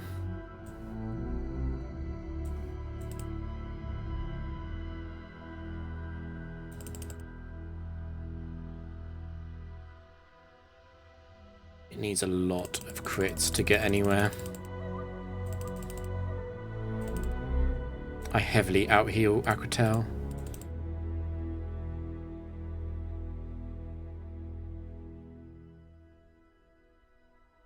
I'm gonna wait for sub to break.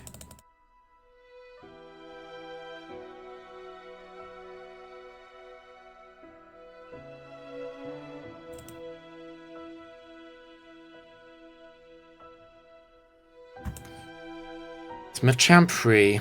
If it is an O-Guard, I do need to stay on sub. Looks a lot like it is an O-Guard. And I'll cover the last one critting.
This is a charm for certain, isn't it? In fact, I could also just switch preferred charm first, I think.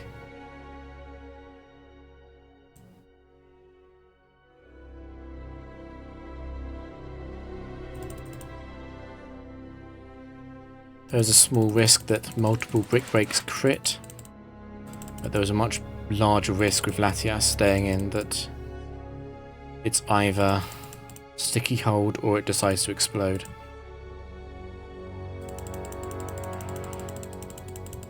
It's very likely it's going to explode anyway after brick break is out of PP.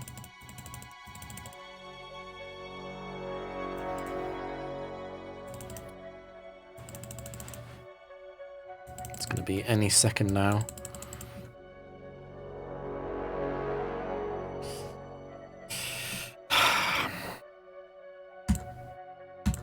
I mean, cross chop does break the sub, so don't have the PP or HP to play around. Multiple crits there.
First what?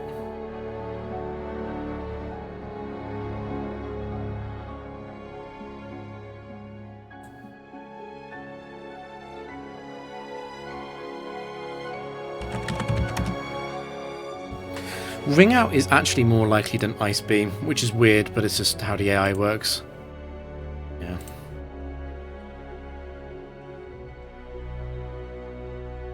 Oh, I hit the Vegigigas with the first effect. I wasn't paying attention.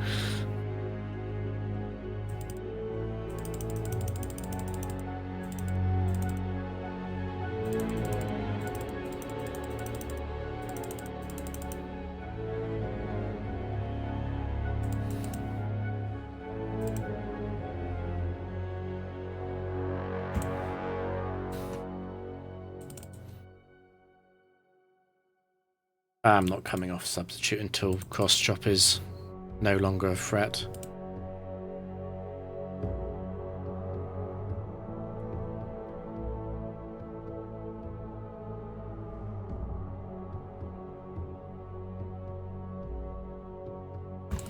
How slowly the HP bar moves, even at like 11x speed.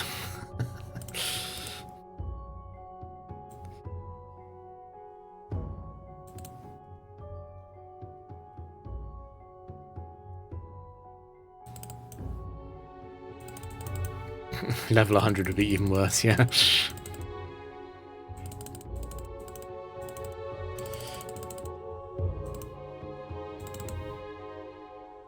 It's a kind of badly timed crit. Still, I should be fine. It's probably safer to attack now, actually. Because the sub's going to break at an awkward time otherwise. It is Medicham 4.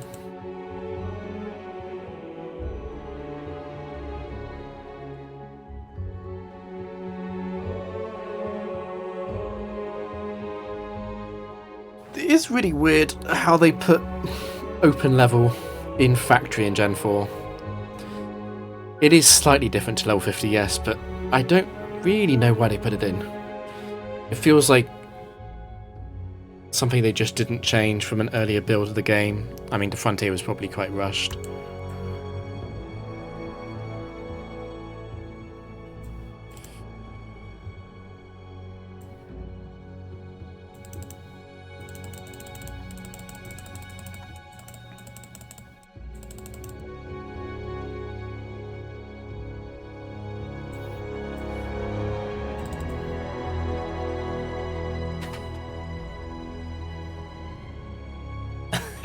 Doesn't it take like 30 seconds or something ridiculous?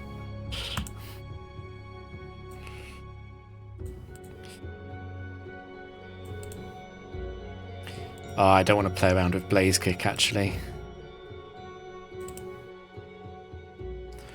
I'd rather kill this than try and sub on it. Fuck's sake.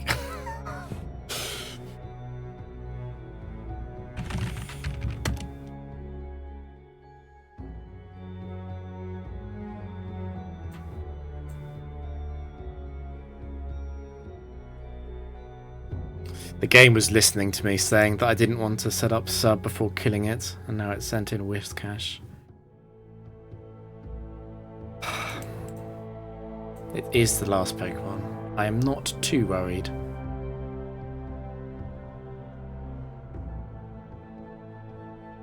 I obviously have to hit it with 2 outrages though.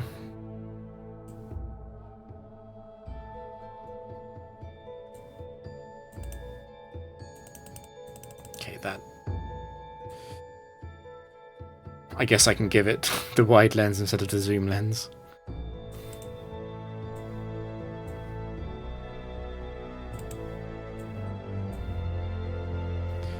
Don't do it. Okay. 24 seconds, that's ridiculous.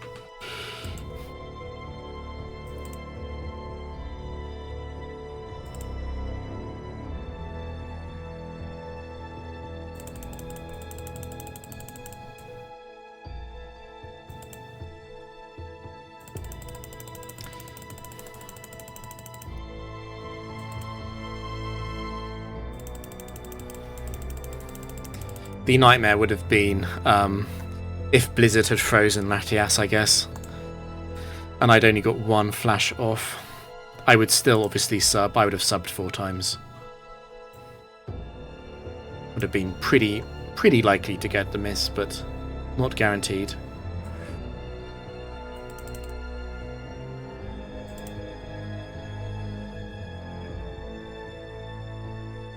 Electrode coming in second is good news for me. Means the last Pokemon can't be very good. Yep.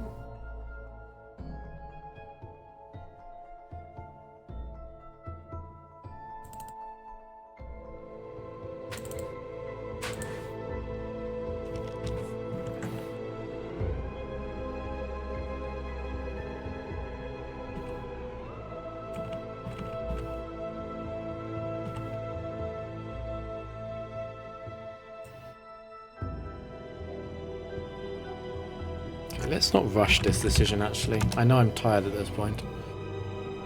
It's quite likely to counter. Counter is broken in the Gen 4 Smart AI. It has a 50% to get +4 if your types aren't considered Gen 3 physical types. So that applies to Latias. And there it is.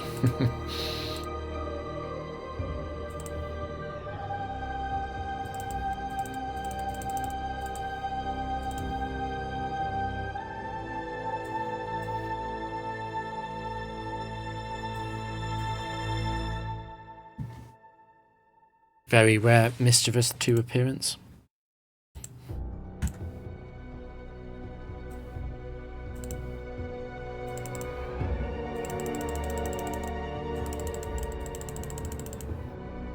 First one?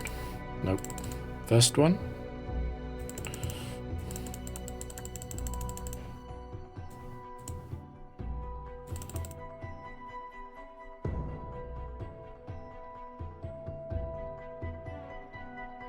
To be fair, yeah.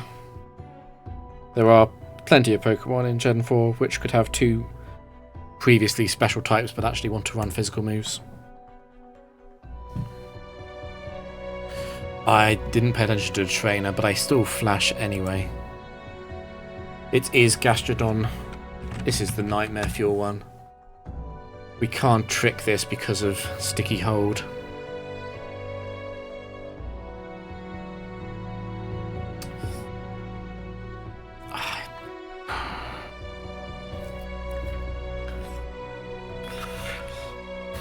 There is a small silver lining, which is that Registeel is faster. Getting 4 flashes off is pretty good, actually.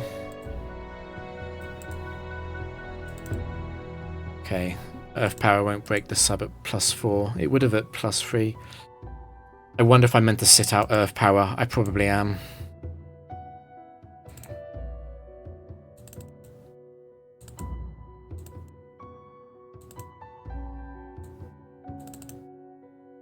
Okay, honestly, that wasn't too bad. I'm slightly scared of the Surf crit. There's not a lot I can do about a double crit, though.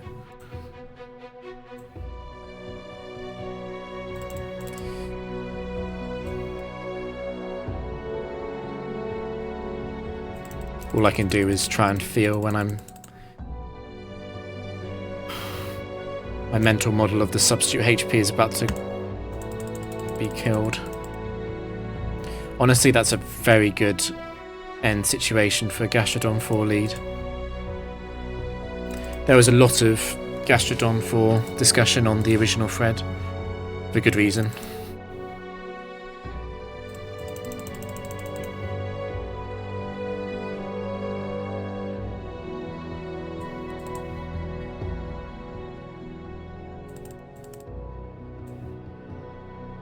You got to remember that Pidgeco didn't run Flash, so I'm actually not sure what he would have done into Gastrodon 4. I suppose you try and trick it, and then switch out if it is Sticky Hold, and then you switch back in and you just try and use Recover on Ice Beam. Recover does out-heal Ice Beam slightly. But yeah, Pidgeco didn't run any tech for it. It's the first time in 17 years you've seen Hydro-Cannon's animation. It is a bit like that, yeah. Don't be... Okay, good. This is Rhyperior free. What is the actual chance that each move is used? So Horndrill has a 25% chance to get +1, 75% to be +0. Avalanche is the standard 29% to be +2, 71% to be -2, and Payback is weird. It has some random chance of being used, and then Counter is quite likely too. So the most likely used move is Counter. I think it's probably Counter, Payback, Horndrill, and then Avalanche in that order. It did go for Horndrill. The struggle damage actually matters. I can make struggle 2-shot. Go from 2-shotting the sub to 3-shotting it, probably.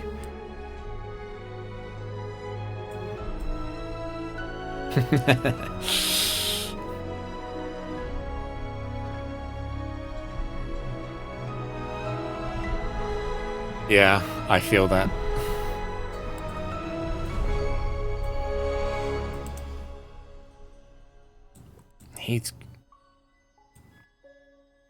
It's definitely worth it to use another Swords Dance, I feel.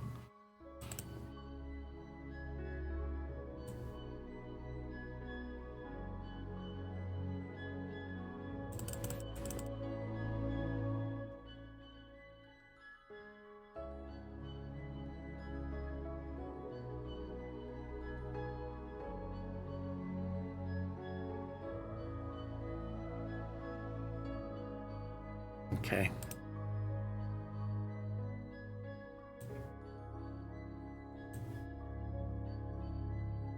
It's one of those things where OK moves are 30% is actually quite a lot. It's quite likely to hit 2 or 3 out of 5. That's probably the most common result.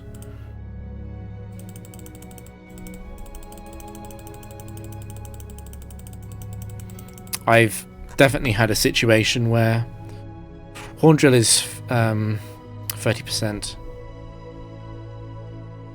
I've definitely had a situation where it hit 4 out of 5.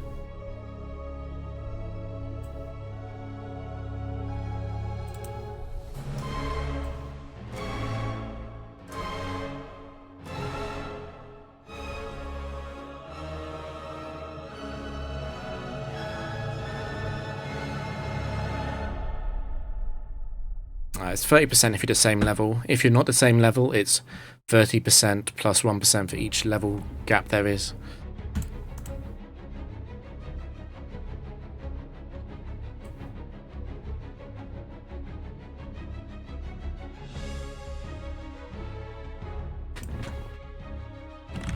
Does that always tell me to set? It does. That's fine.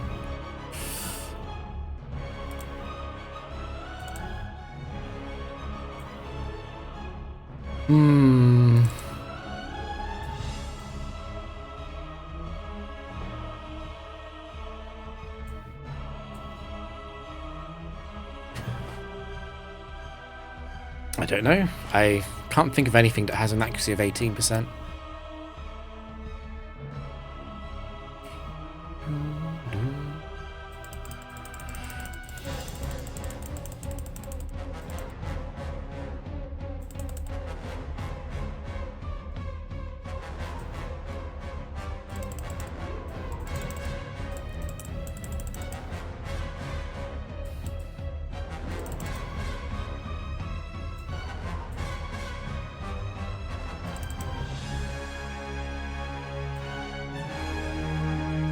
It does actually run Brave, and so that will free shot the sub.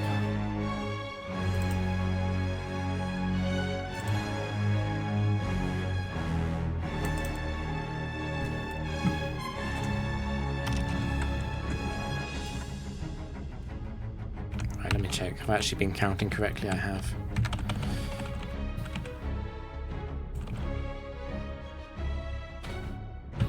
Probably 2 more rounds. I'll stop at 3 hours.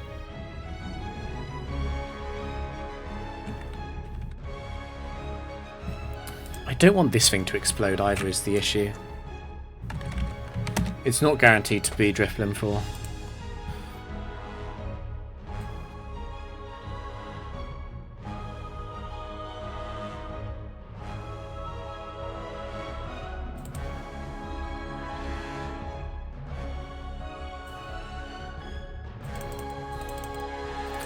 Why did I sub?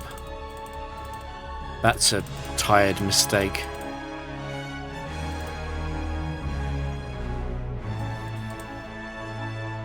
I don't get 2 amnesias now.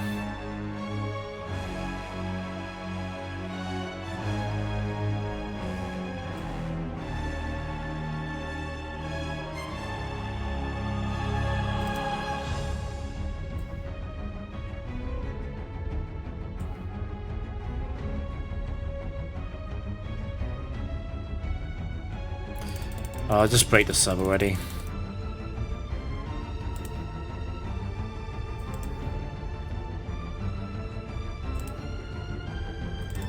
It's hilarious how bad Lantern 2 is.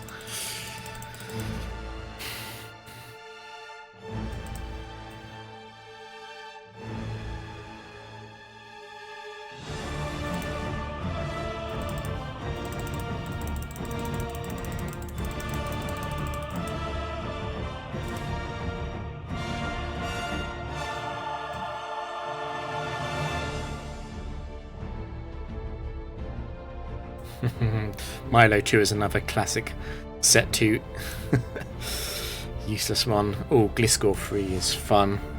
This is what killed Pitico's run at 2,300 and something. It's dangerous.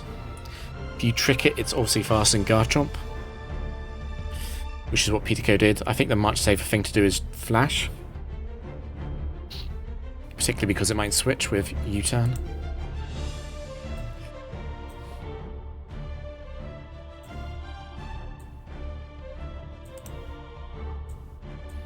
Flash obviously does not affect the accuracy of Guillotine.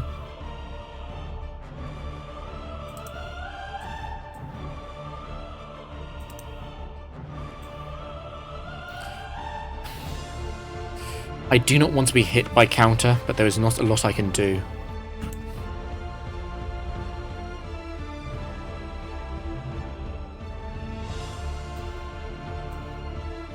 Oh, we missed Licky 4, but we don't miss it twice. It's Shuckle 4.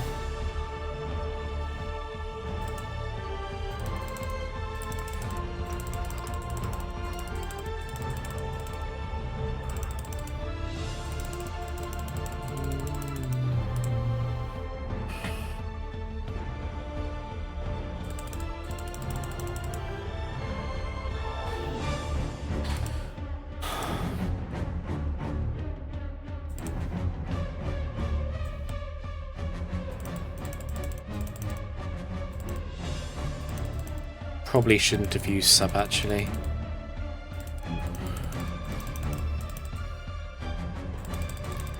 They don't have a super good feeling for when it's going to break. Okay.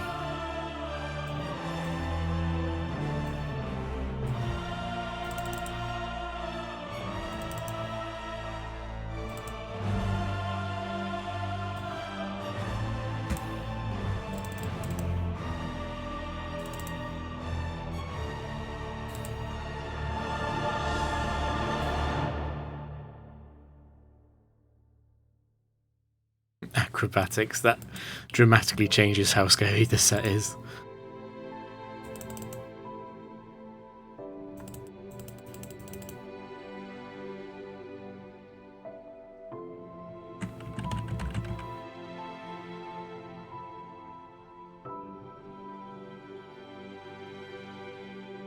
I believe that was Alfred. If it was Alfred, it's Porygon Z3.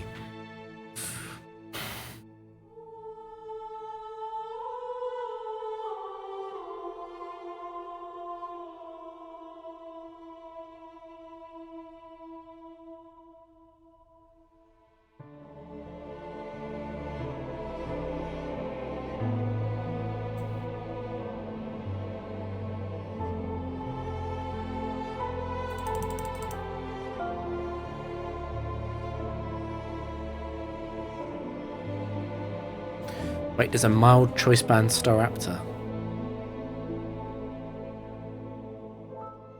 Interesting. There's a few of those in Gen 3 where they have complete nonsense. Gen 4, they don't... I don't think there's anything in Gen 4 which makes completely no sense. There are some bad sets, but... There were some bad sets, but I think it was intentional.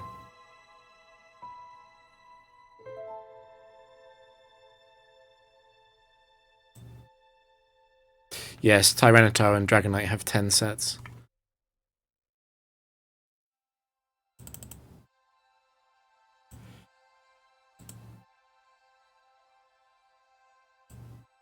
Earthquake? Oh, that's Fire Punch. Okay.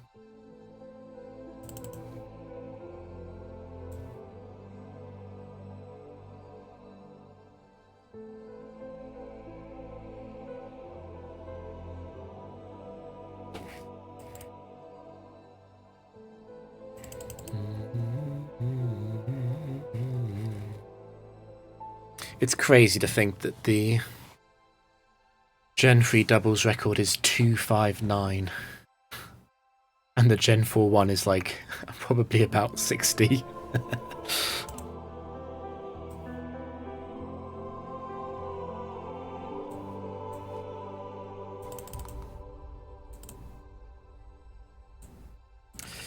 To be honest, I don't want to get hit by Gardevoir on Garchomp.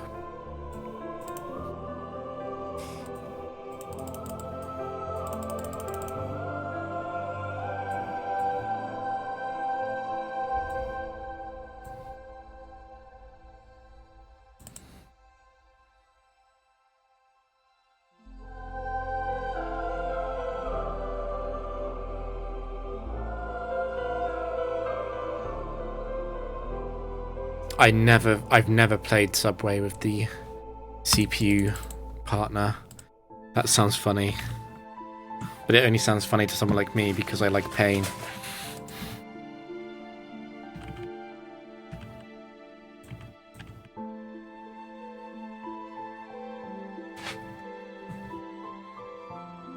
It's probably the last set. Unless I lose.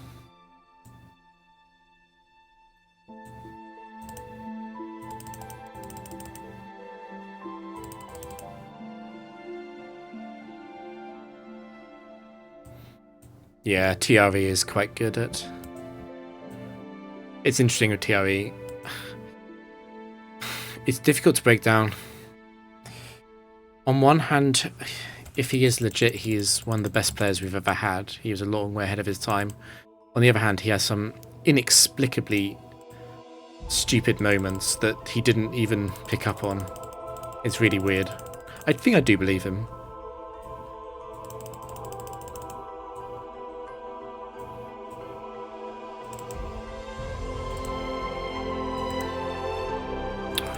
This Magius has such low attack. That not to break the sub.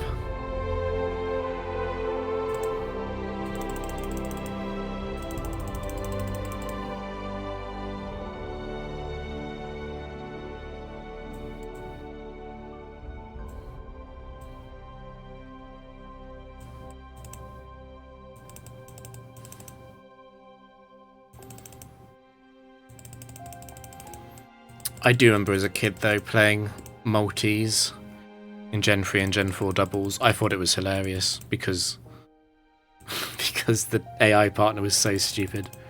I quite enjoyed it.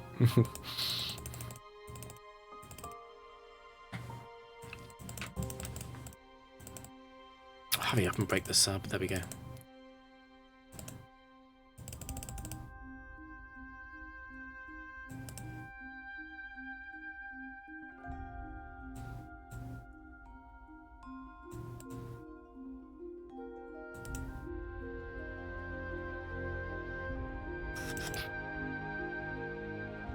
Lissy 4.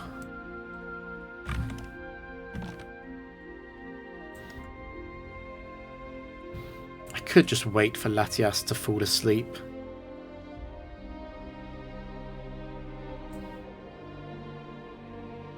Actually, it's going to spam counter, isn't it? I don't mind losing. I don't really want Latias asleep. I don't mind losing Lumberry to keep Latias not asleep.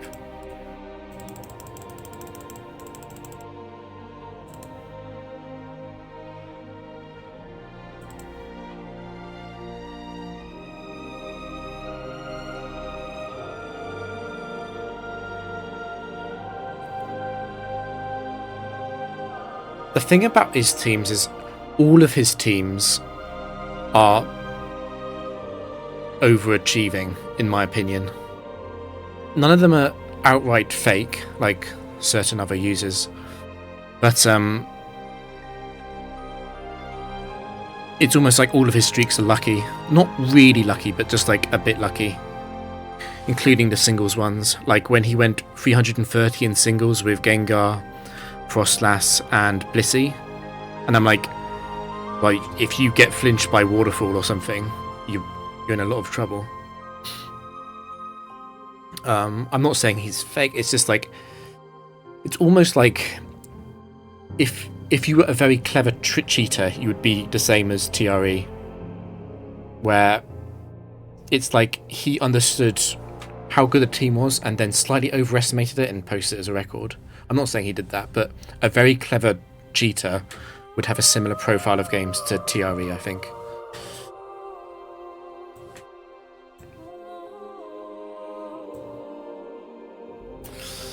I really don't want to miss Latios 3 with Trick.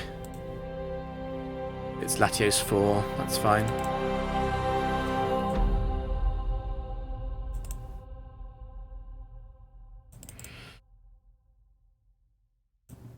Like, I don't know if you saw, but weeks ago, I did a test of his arcade doubles team on stream, and I lost at 60, and then I had another streak, and I got to 54 without losing. And I determined that, okay, well, I can't say it's cheated, but I did feel like I got pretty lucky. So 175 is definitely possible. It's just, that's what I would expect to get with like 10 tries, and that my luckiest try might be like 175. If that makes sense.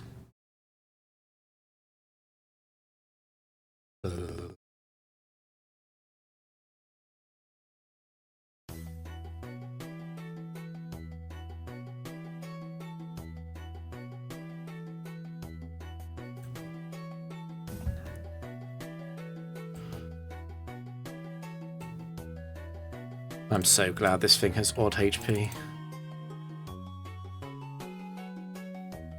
That's a slightly scary thing to come in second. Okay, it's Heatran 2, that's not too bad. Ooh, but I'm not at +6. Okay, good.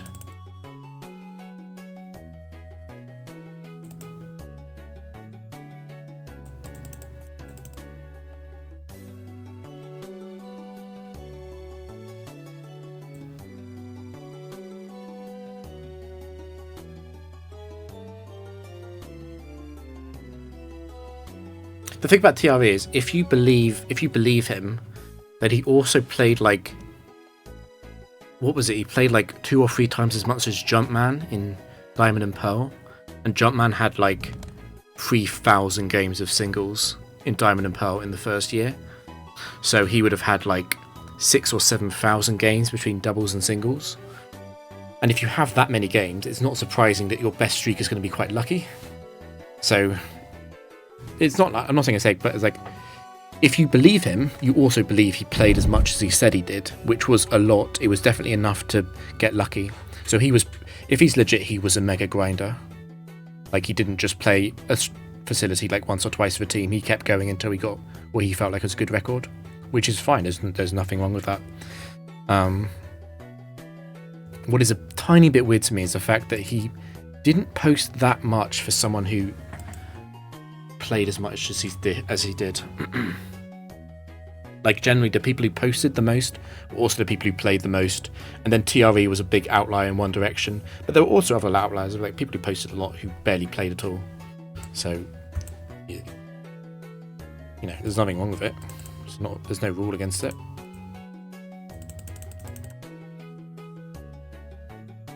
Yeah, but it's like, it's the same with the Gen 4 team, right? Like the Gen 4 trick team that has no backup trick room. I know he's talked about this a lot of times before, but it's like, is it possible to get to 900 wins with that? Yes. Is it likely that you will? No. And the sort of things like, yeah, I don't know. It's tricky.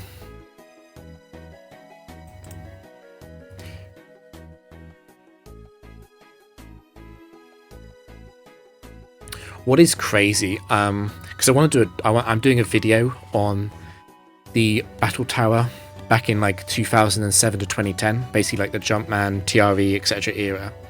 What is crazy about reading the old thread is just how many people are cheating. And it's not like cheating as in like Jumpman didn't believe him. It's like, oh, you posted a photo where it said continue on 90 wins, but 90 is a multiple of 7. So you've just modded that in. Like, it's just complete. Your whole streak is fabricated. And there are a lot of people who lost to Pokemon that didn't exist. Oh yeah, I saw the videos on that. He was claiming a load of bounties, wasn't he? But it was crazy. It's crazy to read back the main thread and be like, God, it's like, it was almost about 1 in 2 people who are cheating. It was insane.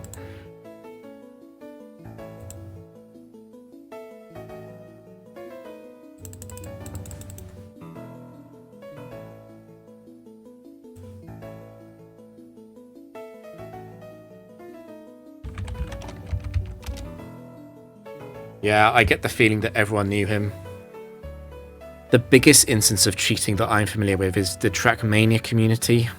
I think this went really viral a few years ago when Rioli was caught cheating.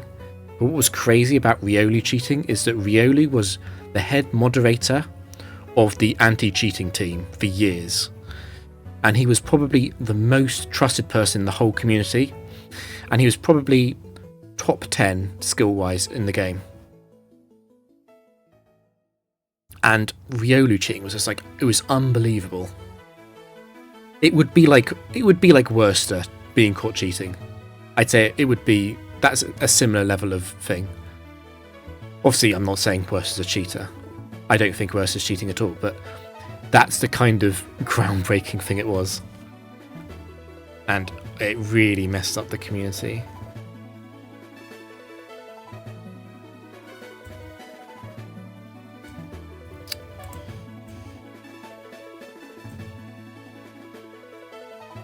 I feel like setting Garchomp up on this thing.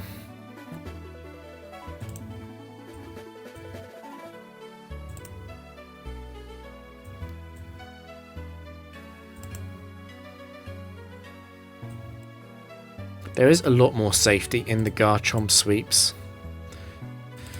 There's two basic ways of playing this team. The first one is how I've been playing it mainly, which is to try and keep Latias as healthy as possible and set up with Registeel most of the time. The other way is to sacrifice Latias a lot and try and get Garchomp sweeps. I don't know. But it's like, the thing about Riolu is that he just cheated non-stop for like 12 years. If someone did, if there was like a big streamer who cheated like 10 years ago, I don't think anyone would really care. But it was the fact that he was continuing cheating. He robbed someone. There was a competition that lasted 3 months. It was a time attack thing over multiple tracks.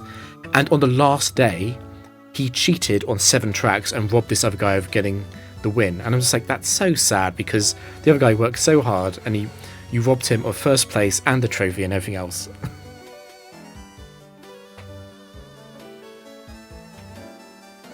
I have no idea. I have no idea about Pokemon speedruns. I'll leave that up to the experts. You could ask me about a fight in a speedrun, and I'd be able to look at it and tell a bit more. But like a lot of like route routing stuff, like I don't know. I don't know anything about that. I said that one thing I have noticed. I've never publicly said this because I don't want to ruin it, but there are lots of big Pokemon challenge runners, and they'll do things like, can Magikarp beat Pokemon Red, or how fast can Mewtwo beat Pokemon Gold, or like how many battles does it take to beat Pokemon Emerald, like that sort of stuff. And I watch those kind of stuff for fun, but I was actually properly watching one of the videos once, and I realised that this guy was cheating because his IVs and EVs were wildly off, and they would change during the run in a way that what he must have been doing, very obviously, is injecting the Pokemon in with PK Hex, which I get, like, it probably helps him make the videos faster, and he's not faking the actual battles, but it was very obvious that the Pokemon was changing throughout the video, and I thought about commenting on it, but I was like, there's no point. Like, I don't think anyone needs to know. I don't think it bothers anyone. And this streamer, this YouTuber wasn't doing anything at all to hide it. Like the stats were clearly visible on screen for level ups, and I was like, okay, well, whatever. And the thing is it wasn't a speed run. The thing is, I don't even want to say like publicly who it was, because I see no reason. They're a nice guy. They don't cause any drama. But I was watching one of their videos and I was like, oh, you don't actually play the game legit, do you? It would be different if it was a speedrunner or someone doing facilities, but he makes very casual videos for a very casual audience, and it didn't surprise me that none of them had caught on.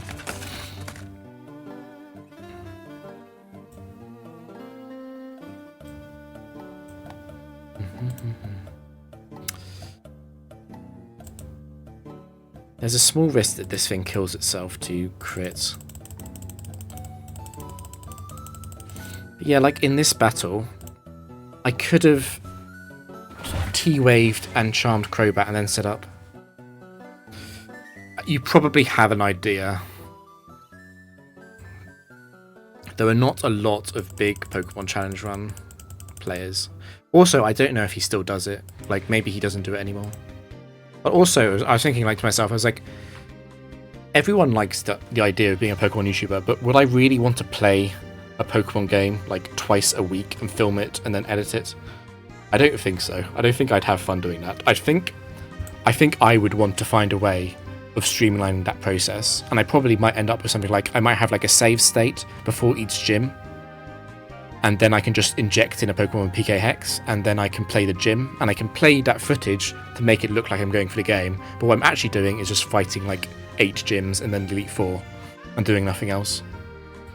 And that's what I suspect he was doing. And it's not actually that. There's nothing wrong with it, because like a lot of the mainline game is skippable. Like stuff like the Evil Team base in a lot of the games is just complete brain rot content. There's a lot of like fetch missions as well in later games. Who cares?